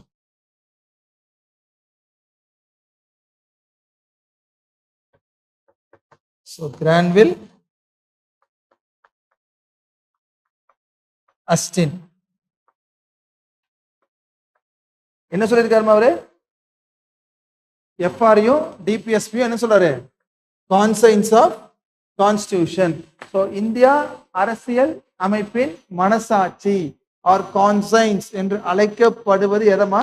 ஃபண்டமெண்டல் ரைட்ஸையும் எதையும் டிபிஎஸ்பி தான் சொல்லுவாங்க. ஓகேமா? சில நம்ம பேசிக்மா. இப்ப இந்த டிபிஎஸ்பினா என்ன சார் அப்படின்னா ஒண்ணுமே இல்லை, ஒரு அரசாங்கம், பாராளுமன்றமோ இல்ல சட்டமன்றமோ யாரோ ஒருத்தங்க ஒரு சட்டத்தை அமல்படுத்தும் பொழுது அவைகள் மனதில் டிபிஎஸ்பியை வைத்துதான் சட்டங்களை உருவாக்க வேண்டும் அப்படின்னு சொல்லுவாங்க. The state should keep in mind while formulating the policies. ஓகேமா? அப்ப ஃபார் எக்ஸாம்பிள் இந்த 36 இருந்து 51 வரை கொடுக்கப்பட்ட ஆர்டிகளை மைண்ட்ல வச்சுதான் நீங்கள் சட்டங்களை கொண்டு வர வேண்டும், சட்டங்களை இயற்ற வேண்டும் அப்படின்னு சொல்றதுக்கு தான் நம்ம யூஸ் பண்ணுவாங்க, டிபிஎஸ்பி யூஸ் பண்ணுவாங்க. அப்படி என்ன சார் இந்த டிபிஎஸ்பி சொல்லுதுனாமா, இந்த டிபிஎஸ்பி என்ன directive principles of state policy. இத 3 கொள்கையா பிரிச்சிருப்பாங்க. ஒன் இஸ் கால் சமத்துவ கொள்கை, சோசியலிஸ்ட் பிரின்சிபல். என்னதுமா? Socialist or socialistic principle. Next வந்துமா காந்தியன் கொள்கை ஆர் காந்தியன் பிரின்சிபல். கடைசி அது நம்ம அறிவு சார்ந்த கொள்கை ஆர் லிபரல் இன்டெலெக்சுவல்.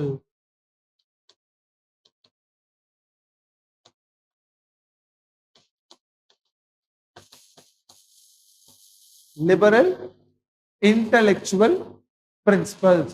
ஸோ மூணா பிரிக்கிறாங்கம்மா. ஒன்னு சோசியலிஸ்டிக் பிரின்சிபல்ஸ், ஓகேவா?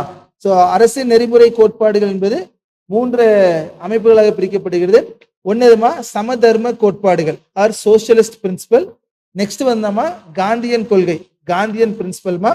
தென் தேர்டுமா அறிவுசார் கோட்பாடுகள் ஆர் லிபரல் இன்டெலெக்சுவல் பிரின்சிபல்ஸ், ஓகேவா? ஸோ இப்போ இதுல எந்தெந்த விஷயத்துக்கு கீழே எந்தெந்த ஆர்டிகல்ஸ் எல்லாம் கிளியரா எழுதிருக்கேன். இப்ப ஆர்டிகல் 36 ஒண்ணுமே இல்லமா, ஆர்டிகல் 12 நம்ம படிச்சோம்ல, டெஃபினிஷன் ஆஃப் ஸ்டேட். அந்த ஆர்டிகல் 12 தான் ஆர்டிகல் 36. ஸோ ரெண்டுமே ஒண்ணுதாம்மா. ஸோ அங்க என்ன விஷயங்கள் சொல்றாங்களோ அதுதான் இங்கேயும். ஃபார் எக்ஸாம்பிள் ஆர்டிகல் 36 பொறுத்த வரைக்கும் போட்டுங்க. Article 36 definition of state. அப்போ யாரெல்லாம் சட்டங்கள் கொண்டு வராங்களோ எழுதிட்டு வந்துருவாங்க. ஆர்டிகல் 36 கீழே வந்துருவாங்கம்மா. It's called what? 36. ஸோ 37 ஒண்ணுமே இல்லம்மா, அப்ளிகேஷன்ஸ். எங்கெங்கெல்லாம் இந்த டிபிஎஸ்பி நம்ம பயன்படுத்தலாம், அப்ளிகேஷன்ஸ் ஆஃப் பிரின்சிபல்ஸ் அப்படின்னு சொல்லுவாங்க. இந்த கோட்பாடுகளை எங்கெங்கெல்லாம் நம்ம பயன்படுத்தலாம், கோட்பாடுகள் பயன்படுத்தக்கூடிய சட்டங்களை தான் ஆர்டிகல் 37 கீழே கொடுத்துருப்பாங்க. ஸோ 36ம் 37 நம்ம பெருசா தேவையில்லைமா. ஸோ அரசு என்பதற்கான விளக்கம் அதான் ஆர்டிகல் 36. அப்ப அரசு என்பதற்கான விளக்கம் நம்ம எந்த ஆர்டிகலே படிச்சிட்டோம்? எதுல படிச்சிட்டோமா? அவ்வளவுதான். அப்ப ஆர்டிகல் 12 ஒண்ணுதாமா, ஆர்டிகல் 36 ஒண்ணுதான். 37 ஒண்ணுமே இல்லமா. இந்த நம்ம கொண்டு வரக்கூடிய இந்த டிபிஎஸ்பி இருக்குல்ல, இத நம்ம எங்கெங்கெல்லாம் பயன்படுத்தலாம், அதான் applications of principles of DPSP. இது ரொம்ப சிம்பிளான ஆர்டிகல் தான். இந்த 2 ஆர்டிகல் பெருசா தேவைப்படாதுமா. இனி வரக்கூடிய ஆர்டிகல் கீழே எழுதிருங்க. ஏன்னா எந்தெந்த கோட்பாடு கீழே எந்தெந்த ஆர்டிகல்ஸ் ரொம்ப முக்கியமா இருக்கும், ஓகேமா? ஃபார் எக்ஸாம்பிள் இப்ப ஆர்டிகல் 38, 39, 39ல ஏ, 41, 42, 43, 47, 43ல ஏ, இது எல்லாமே சமதர்ம கோட்பாடு கீழே வந்துடும். இதுவே 40 உங்களுடைய 43ல பிஆ இருக்கட்டும், தென் 46 இருக்கட்டும், 47 இருக்கட்டும், 48 இருக்கட்டும், இதெல்லாம் எதுக்கு வந்துடும்? காந்தியன் பிரின்சிபல் கீழே வந்துடும். இதுவே உங்களோட 44, 45, 47, 48, 48ல ஏ, 49, 50, 51, இதெல்லாம் எதுக்கு வந்துடுமா? லிபரல் இன்டெலெக்சுவல் வந்துடும். நம்ம ஒவ்வொன்றா பார்ப்போம். எக்ஸாம்பிள் சொல்றோமா, இந்த கோட்பாடு எப்படி கேள்வி கேட்பாங்கன்னா, இப்ப விதி 45 கொடுத்துட்டு இது எந்த கோட்பாடு கீழே வரும், இல்ல விதி 46 கொடுத்துட்டுமா இது எந்த கோட்பாடு சொல்லி போடுவாங்க. ஸோ கிளியரா அப்படியே ஒவ்வொருத்துக்குள்ள போட்டுவாங்க. ஃபர்ஸ்ட் புட்மா சோசியலிஸ்ட் பிரின்சிபல், சமதர்ம கொள்கை.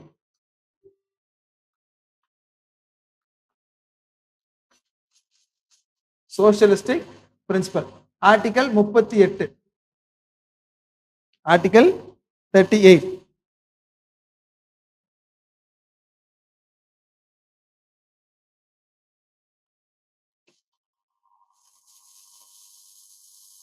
வெல்ஃபேர் ஆஃப் த பீப்புள் அப்படின்னு சொல்லுவாங்க.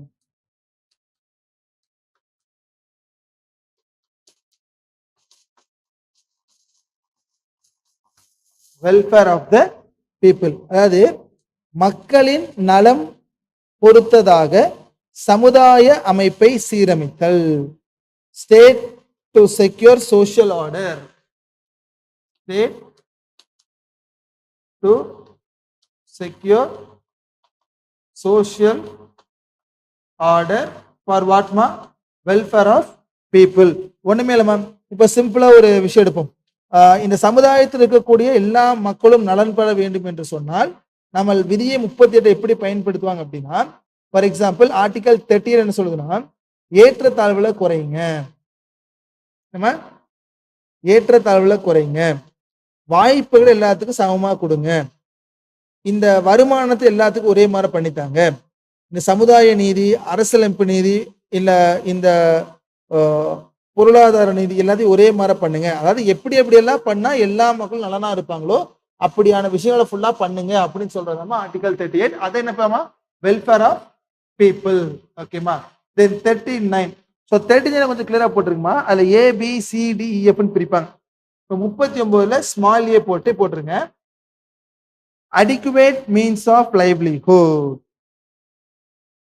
வாழ்வாதாரத்திற்கான அடிப்படை வசதிகள்.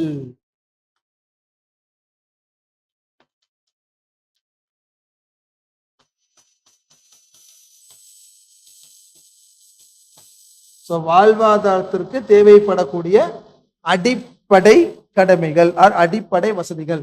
அப்ப அடிக்குவேட் மீன்ஸ் ஆஃப் லைவ்லிஹுட் சொல்றாங்க. ஒரு மனிதன் வாழ்வதற்கு அடிப்படை தேவை என்னமா?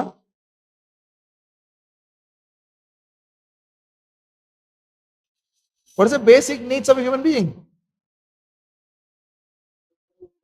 அவ்வளவுதான், உணவு, உடை, குறிப்பிடம். அந்த மாதிரி விஷயத்தையாவது மக்களுக்கு ரெடி பண்ணித்தாங்கன்னு சொல்றதாமா ஆர்டிகல் 39ல ஏ. 39B என்ன சொல்லுதுனாமா, ஈக்குவல் டிஸ்ட்ரிபியூஷன் ஆஃப் வெல்த் அப்படின்னு சொல்லுவாங்க.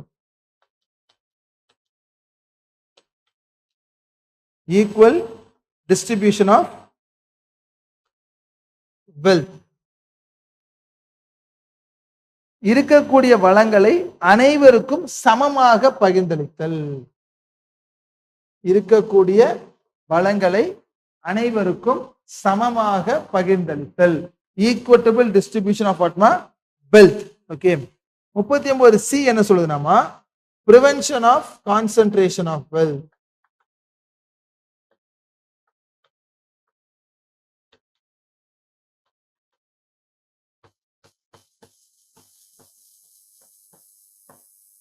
prevention of concentration of wealth அப்படின்னு சொல்லுவாங்கம்மா. ஓகேவா. அப்படின்னா ஒண்ணுமே இல்லம்மா, ஒரே இடத்தில் சொத்துக்களை குவித்ததை தடுத்தல்.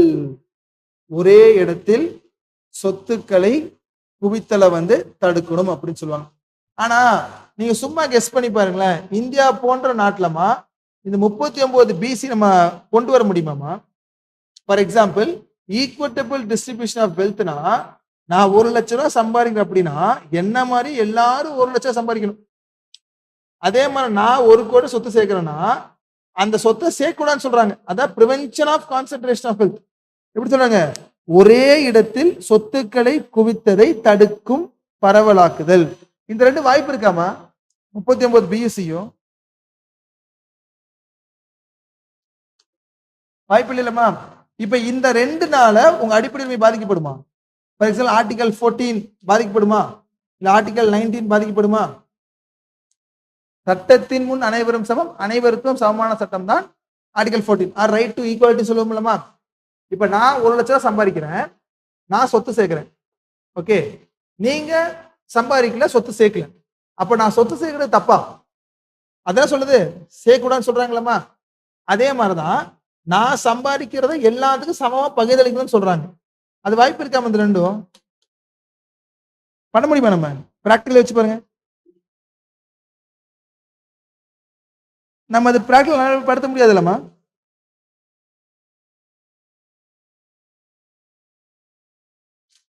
அட முடியுமா, முடியாதா?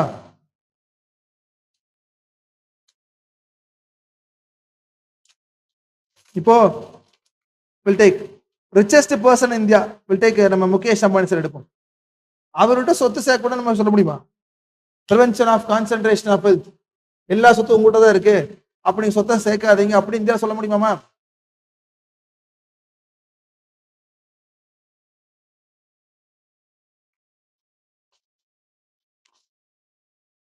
சரி போடுங்க, article 39D, equal pay for both men and women.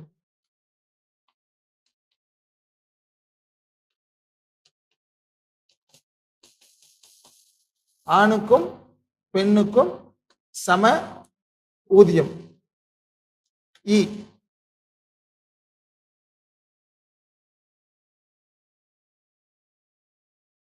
health and strength of workers.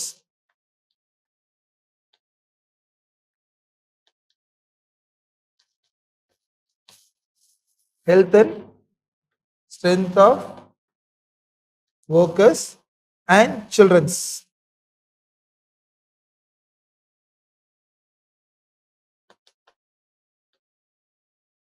To protect the health and strength of workers and children. So தொழிலாளர்கள் மற்றும் குழந்தைகள் ஆகியோரின் ஆரோக்கியம் மற்றும் கட்டாயப்படுத்துவதை தடுத்தல்.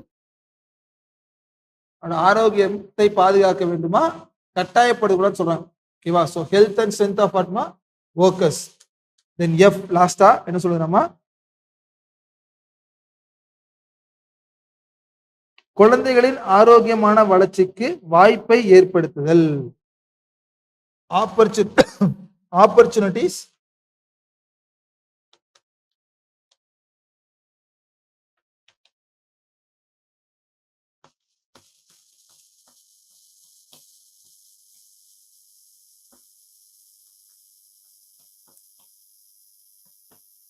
healthy development of children. So குழந்தைகளுடைய வளர்ச்சிக்கு ஒரு சமமான வாய்ப்பை உருவாக்கி தருதல். அதுதான் ஆர்டிகல் 39ல எஃப். சோ 39லயே A B C D E F இருக்குமா? சோ விதி 38 விதி 39. ஓகேமா? அதுக்கப்புறமா மூணாவது 39ல ஏ போடுங்க கேபிட்டல். இவங்க மூணாவது ஆர்டிகல்மா. Article 1 article 2 article 3. 39 ஏ என்ன சொல்லுதுன்னா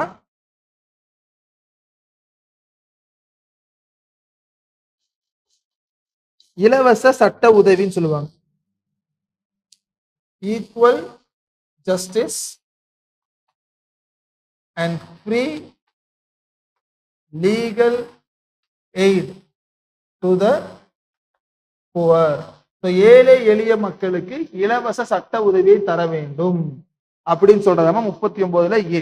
to promote equal justice and free legal aid to the poor. Okay. அடுத்த ஆர்டிகல்மா 41. ஆர்டிகல் 49. ஓகேவா? Right to work.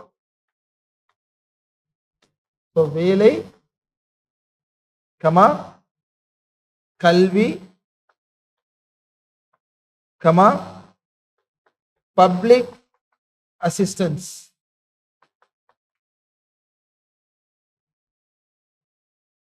In cases of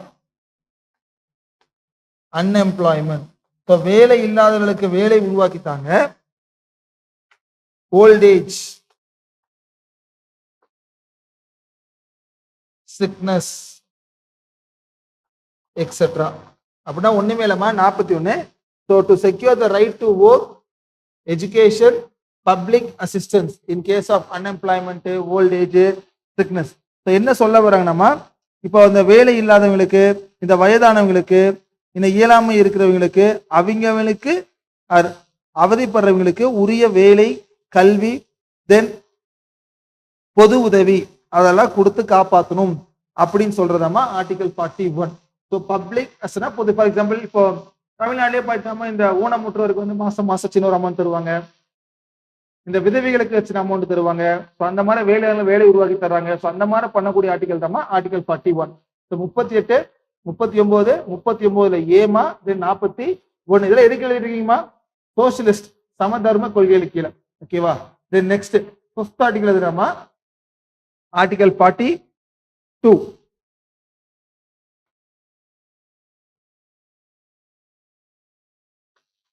just and humane condition and maternity relief.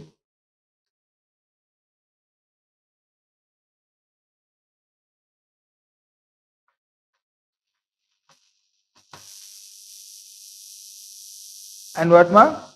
Maternity relief. ஒண்ணுமே இல்லமா. இப்போ 42 என்ன சொல்ல வருதுன்னா, வேலை சூழ்நிலையை உயர்த்தி போதிய வசதிகளை செய்து கொடுத்தல் மற்றும் இந்த மகப்பேறு விடுமுறை, இந்த ஃபார் எக்ஸாம்பிள் இந்த கன்சீவான லேடிஸ் எல்லாம் வந்துமா வேலைக்கு போறப்போ அவங்க ஏதாச்சும் குழந்தைகள் தான் பிறந்துச்சிட்டாமா அவங்களுக்கு அந்த லீவ் எல்லாம் தராங்க பார்த்தீங்கன்னாமா, இந்த மாதிரி மகப்பேறு, இந்த கர்ப்பிணி பெண்கள் வந்து குழந்தை பெற்றால் அவர்களுக்கு வந்து லீவ் எல்லாம் கொடுங்க. அதே மாதிரி மனசாட்சியோட மனிதாப கருதி வேலை வாங்குங்க அப்படின்னு சொல்றதாமா article 42.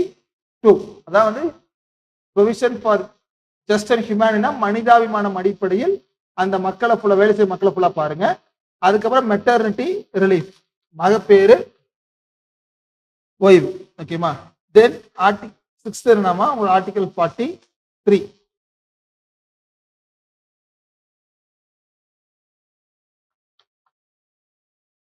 to secure living wage,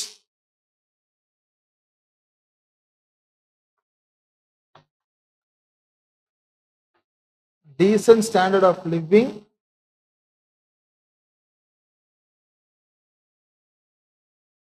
and cultural opportunities of workers. இந்த தொழிலாளர் இருக்காங்களாமா, தொழிலாளருக்கான ஓய்வூதியம், தொழிலாளர்களோட வாழ்வாதாரம், அவங்களுடைய கலாச்சாரம் அதெல்லாம் பாதுகாருங்க அப்படின்னு சொல்றதாமா ஆர்டிகல் 43. ஓகேவா. So living wage, decent standard of living and cultural opportunities of ஆட்மா ஒர்க்கர்ஸ். ஓகேயா. தென் கம்ஸ் 43ல ஏ, 7th article என்னமா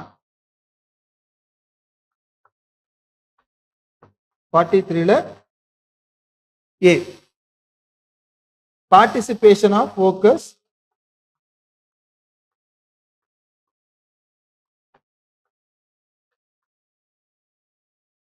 in management of industries.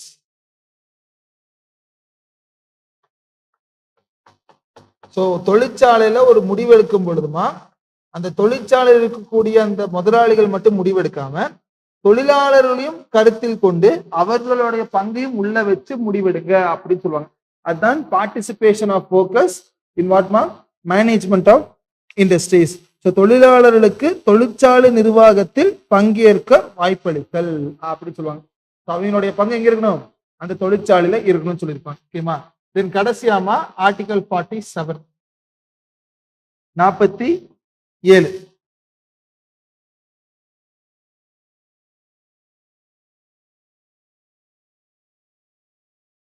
to raise the level of nutrition, ஊட்டச்சத்தை அதிகரிக்கணும், and standard of living of people.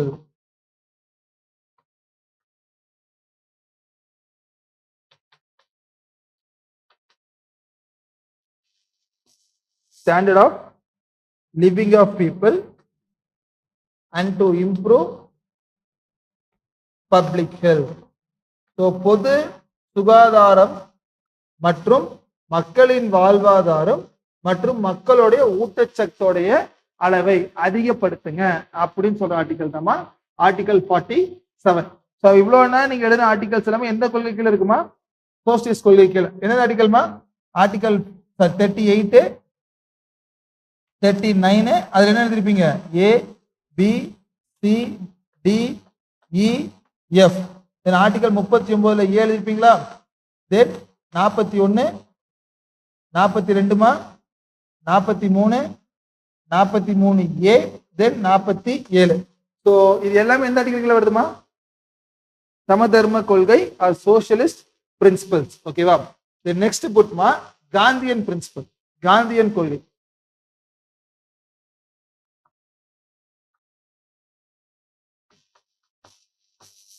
வாட்மா Gandhian principles. ஓகேமா. இது first என்னமா article 40, organisation of village panchayat, கிராம பஞ்சாயத்துகள்.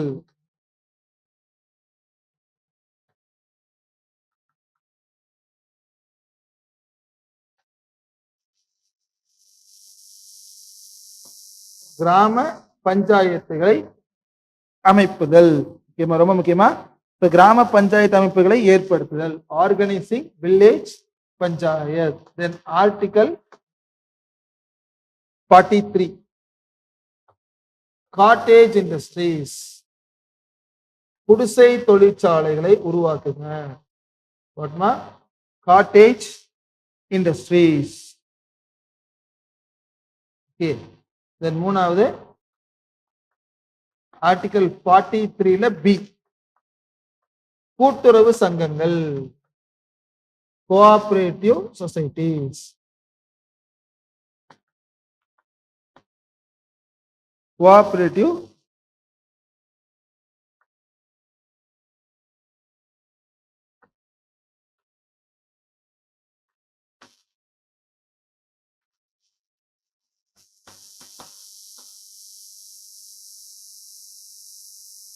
cooperative societies. Okay ma. Then article 46 46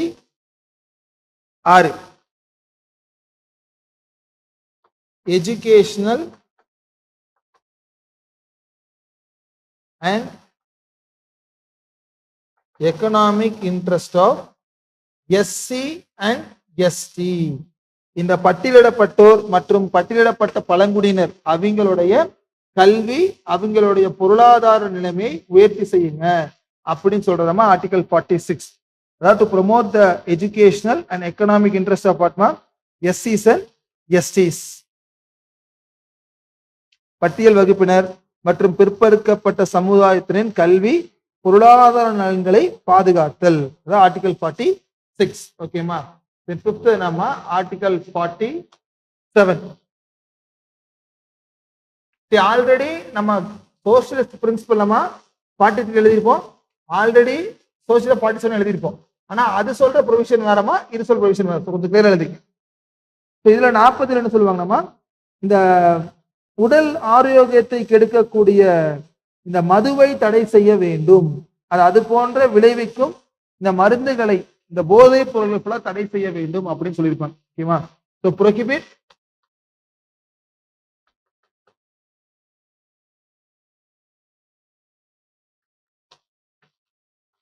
intoxicating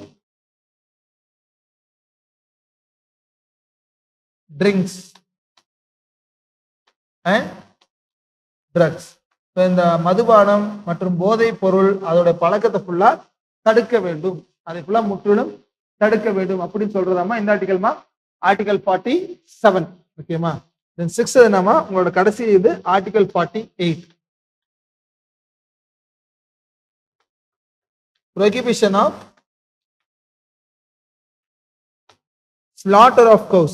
இந்த ஆடு மாடெல்லாம் வெட்டக்கூடாதுன்னு சொல்றாங்களா, அதுதான் உங்களுடைய article 48. prohibition of slaughter of cows,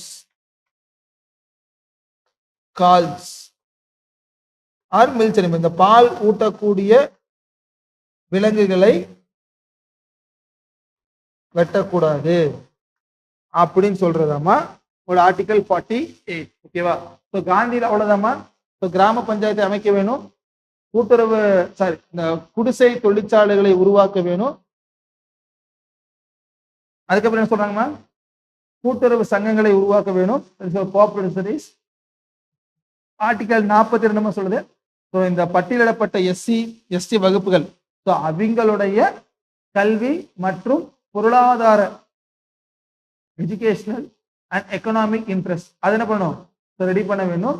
article 47 சொல்லுது, ஸோ போதைப் பொருட்களை இந்த மதுபானங்களை தடை செய்ய வேண்டும். அதுக்கப்புறம் 48 சொல்லுது, இந்த பாலூட்டிகள், கவுஸ், மில்க்ஸ், அனிமல்ஸ் அப்புறம் என்ன பண்ணணும், ஸ்டாப் பண்ண வேண்டும். இதை பத்தி எல்லாம் ஃபுல்லா சொல்லக்கூடிய ஆர்டிகல் தான் உங்களோட என்ன பிரின்சிபல் தான், காந்தியன் பிரின்சிபல்ஸ். ஓகே. தென் கடைசியா போட்டுமா லிபரல் இன்டெலெக்சுவல், அறிவு சார்ந்தோர் கொள்கை.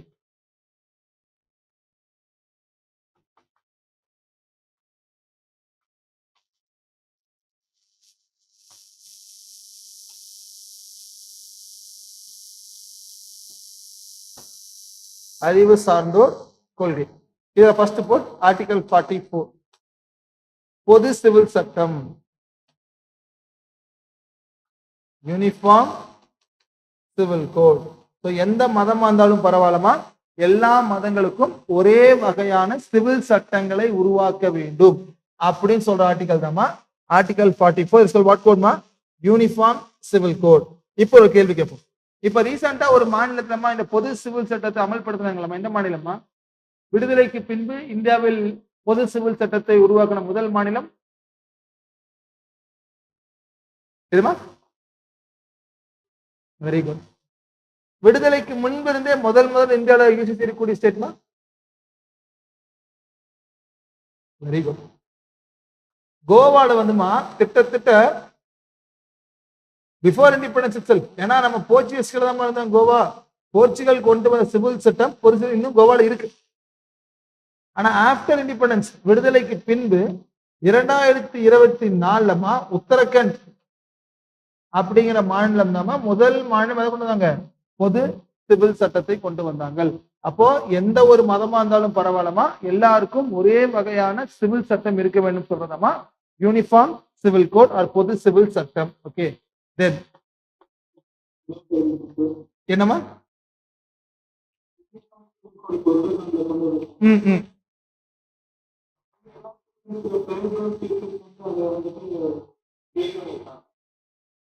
என்னமா புரியல?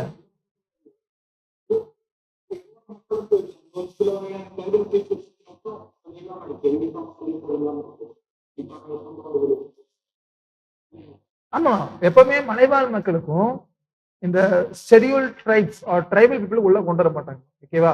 ஏன்னா உத்தரகண்ட் கொண்டு வரப்பே இது நார்மலா அந்த சமவெளியில வாழக்கூடிய மக்களுக்கு மட்டும்தான் செல்லுமே தவிர மலைவாழ் மக்கள் எளிய சொல்லாம கொண்டு வந்தாங்க. ஓகேவா? இதெல்லாமே அரசாங்கம் எடுக்கக்கூடிய முடிவு.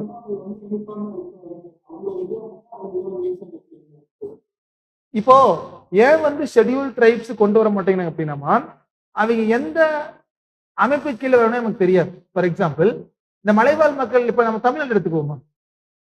தமிழ்நாட்டுல வந்து அதிக மலைவாழ் மக்கள் வாழக்கூடிய மாநிலம் எதுமா? இந்த மாவட்டம் எது? ஊட்டி இருக்குமா? தோடாசு, இருளாசு, குறும்பாசு, காட்டு நாய்க்கு நிறைய இருப்பாங்களா? அவங்க எல்லாம் என்ன மதம்மா? கிறிஸ்டின்ஸா, ஹிந்துஸா, முஸ்லிம்ஸா, பார்சியா, ஷீக், எந்த மதம் அவங்க எல்லாருமே?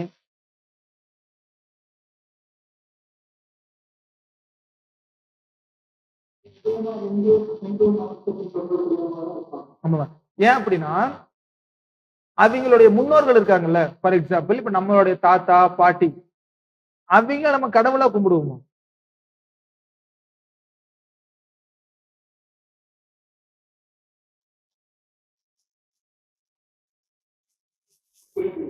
நம்மளுடைய முன்னோர்கள் இருக்காங்கம்மா. இப்ப ஃபார் எக்ஸாம்பிள் நம்மளோட ஆன்செஸ்டர்ஸ், தாத்தா பாட்டி, அவங்களோட தாத்தா பாட்டி எல்லாம் இருக்காங்கல்ல, அவங்கள நாம கடவுளா கும்பிடுவோமான்னு கேக்குறேன். அவங்க மாதிரி உருவம் மாதிரி பண்ணி வச்சு அவங்க உருவம் நம்ம கடவுளா கும்பிடுவோமாமா?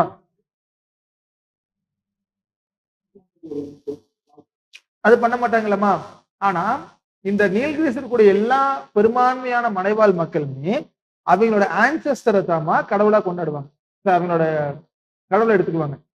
இப்ப அவங்க என்ன சொல்றாங்க, நீ ஒவ்வொரு டைமும் இந்த மக்கள் தொகை கணக்கெடுப்பு எடுக்கும் பொழுது எய்தர் ஹிந்துஸ், கிறிஸ்டின்ஸ், முஸ்லிம்ஸ் இந்த மாதிரி போட்டு கடைசி அதர்ஸ்ன்னு போட்டுறீங்க. அப்ப நாங்க எங்களுக்கான அந்த மதம் என்பது இங்க வந்து மென்ஷன் பண்ண மாட்டேங்கிறாங்க. அதனால என்ன பண்ணுவாங்க, நம்ம இந்திய அரசாங்கம் பொதுவா அவங்களை தூக்கி ஹிந்துஸ போட்டுருவாங்க.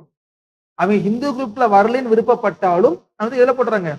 ஹிந்துஸ்ல போடுறாங்க. பட் அவங்க doesn't comes under the practice of what? Hindus. They have a different sort of practice. They have a different sort of tradition. அப்படி நம்ம ஒவ்வொரு மலைவாழ் மக்களுக்கும் ஒவ்வொரு மதத்தை உருவாக்க முடியுமாமா? அப்படி ஒவ்வொரு மலைவாழ் மக்களும் ஒவ்வொரு மதத்தை பின்பற்ற மாதிரி இருந்தால் அதுல நம்ம பொது சிவில் சட்டத்தை கொண்டு வர வாய்ப்பு இருக்குமா? ஃபார் எக்ஸாம்பிள், இப்ப வந்து கிறிஸ்டின், ஓகே, கிறிஸ்டின் இவ்வளவு குரூப்ஸ் தான் இருக்காங்க, முடிஞ்சு போச்சு. ஹிந்துஸ் இவ்வளவு குரூப் தான் இருக்காங்க, முஸ்லிம்ஸ் இந்த மாதிரி ஓகே. அவங்க என்ன மதமே நமக்கு தெரியாதுல்லம்மா, அவங்க என்ன சமயமே நமக்கு தெரியாதுல்ல. அந்த ஒரு காரணத்தினாலதான் எதை ஒதுக்கிட்டாங்கம்மா, இந்த மலைவாழ் மக்கள் மட்டும் உள்ள வரமாட்டோம் சொல்லி அவங்களை மட்டும் தெரிவிச்சு. ஓகேவா? இப்போ உத்தரகண்ட்ல schedule tribes and tribal peoples will be excluded from UCC. இந்தியால இப்ப ராம்நாத் கோவிந்த் சார் தலைமை கீழே யூசிசி போட்டிருக்காங்கம்மா. அவங்களும் எப்படி டிராஃப்ட் கொண்டு வர போறாங்கன்னா நமக்கு தெரியல. ஸோ டிராஃப்ட் வந்ததுக்கு அப்புறம் தான் தெரியும் அந்த பொது சிவில் சட்டம் எப்படி ஒர்க் ஆகுதுன்னு சொல்லுது. ஓகேவா? Then put Article 45. Early childhood care. early childhood care and education for all children until 6 years. So பிறந்ததுலேருந்துமா 6 வயசு வரைக்கும் கல்வி என்பது கட்டாயமா கொடுக்கணும் அப்படின்னு சொல்றதாமா ஆர்டிகல் 45. Okay, then article 48. நம்ம இதே ஒரு ஆர்டிகல் பார்த்தோம்னா 45 பதிலா அடிப்படை உரிமைகள்ல கட்டாயமா இந்த ஆரம்ப கல்வி கொடுக்கணும் ஒரு ஆர்டிகல் படிச்சிருப்பீங்களா? Right to elementary education. which article?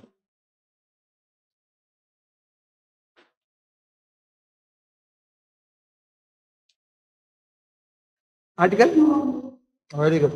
So 21A. ஆனா 21A என்னன்னாமா 6 வயசுல இருந்து 14 வயசு வரைக்கும். ஓகே, ஆனா 45 என்ன சொல்றாங்கம்மா பிறந்ததுல இருந்து அந்த எலிமெண்டரி எஜுகேஷன் மட்டும். இது வந்து ஸ்கூல் கல்வி ஃபுல்லா வந்துடும். 0 to 6 years is for article 45. 6 to 14 is for வாட்மா ஆர்டிகல் 21A. ரெண்டுமே கல்வி பற்றி சொல்லக்கூடிய ஆர்டிகல் தான். Okay, then article 48. என்னமா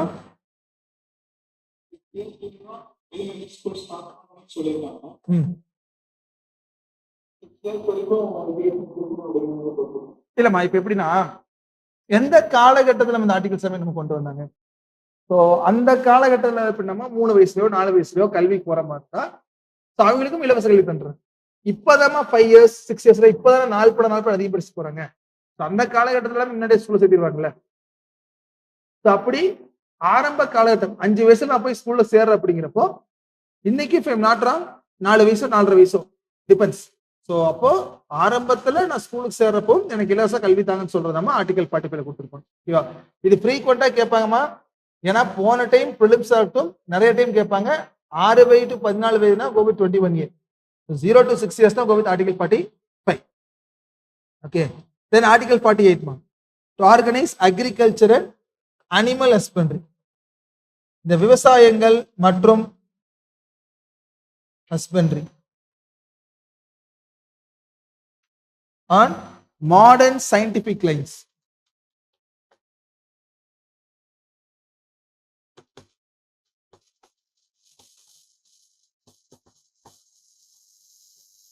Okay.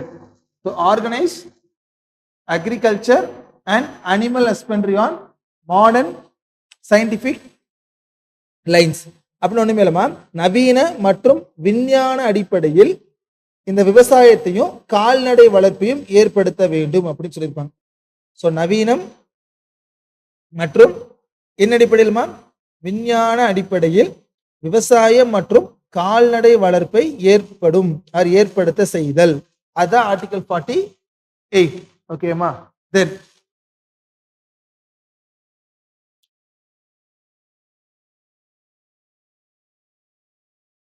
fourth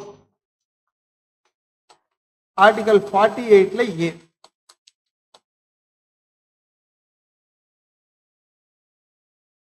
சுற்றுச்சூழல்கள் மற்றும் காடுகள் வனவிலங்குகளை பாதுகாத்தல். To protect and improve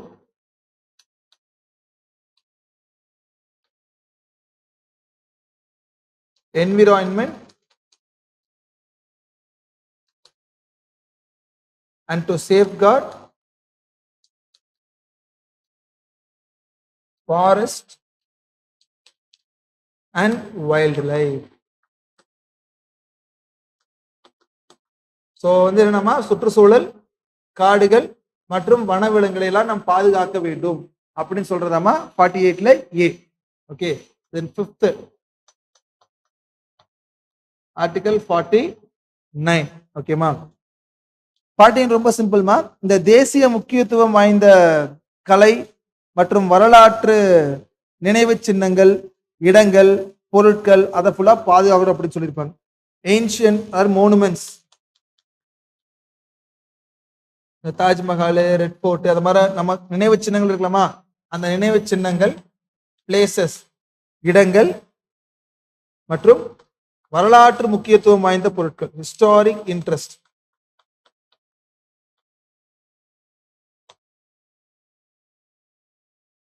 should be protected.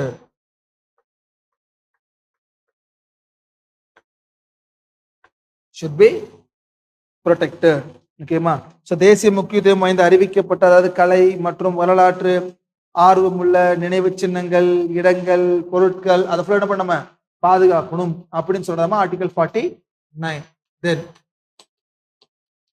Article 50 ரொம்ப ரொம்ப முக்கியமான ஆர்டிகல்மா, article 50. Separate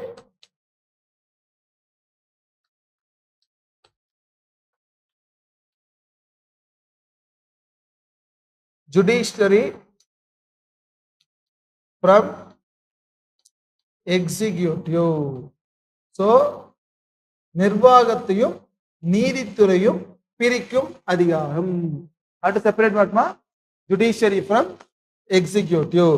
so for example ஒரு காலகட்டத்தில் எப்படினாமா டிஸ்ட்ரிக்ட் கலெக்டர் இப்ப இருக்காருல்ல, அவர் நிர்வாகியா இல்ல நீதித்துறையாமா? இன்னைக்கு பிரசன்டா? ஓகேமா?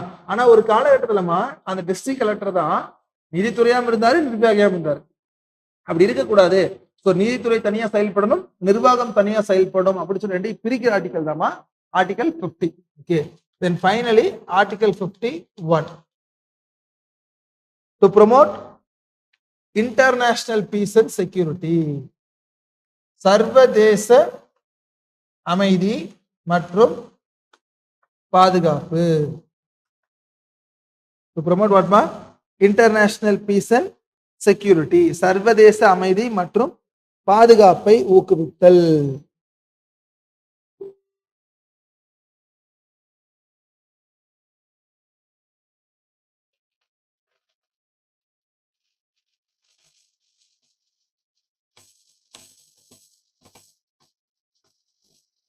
ஓகேமா?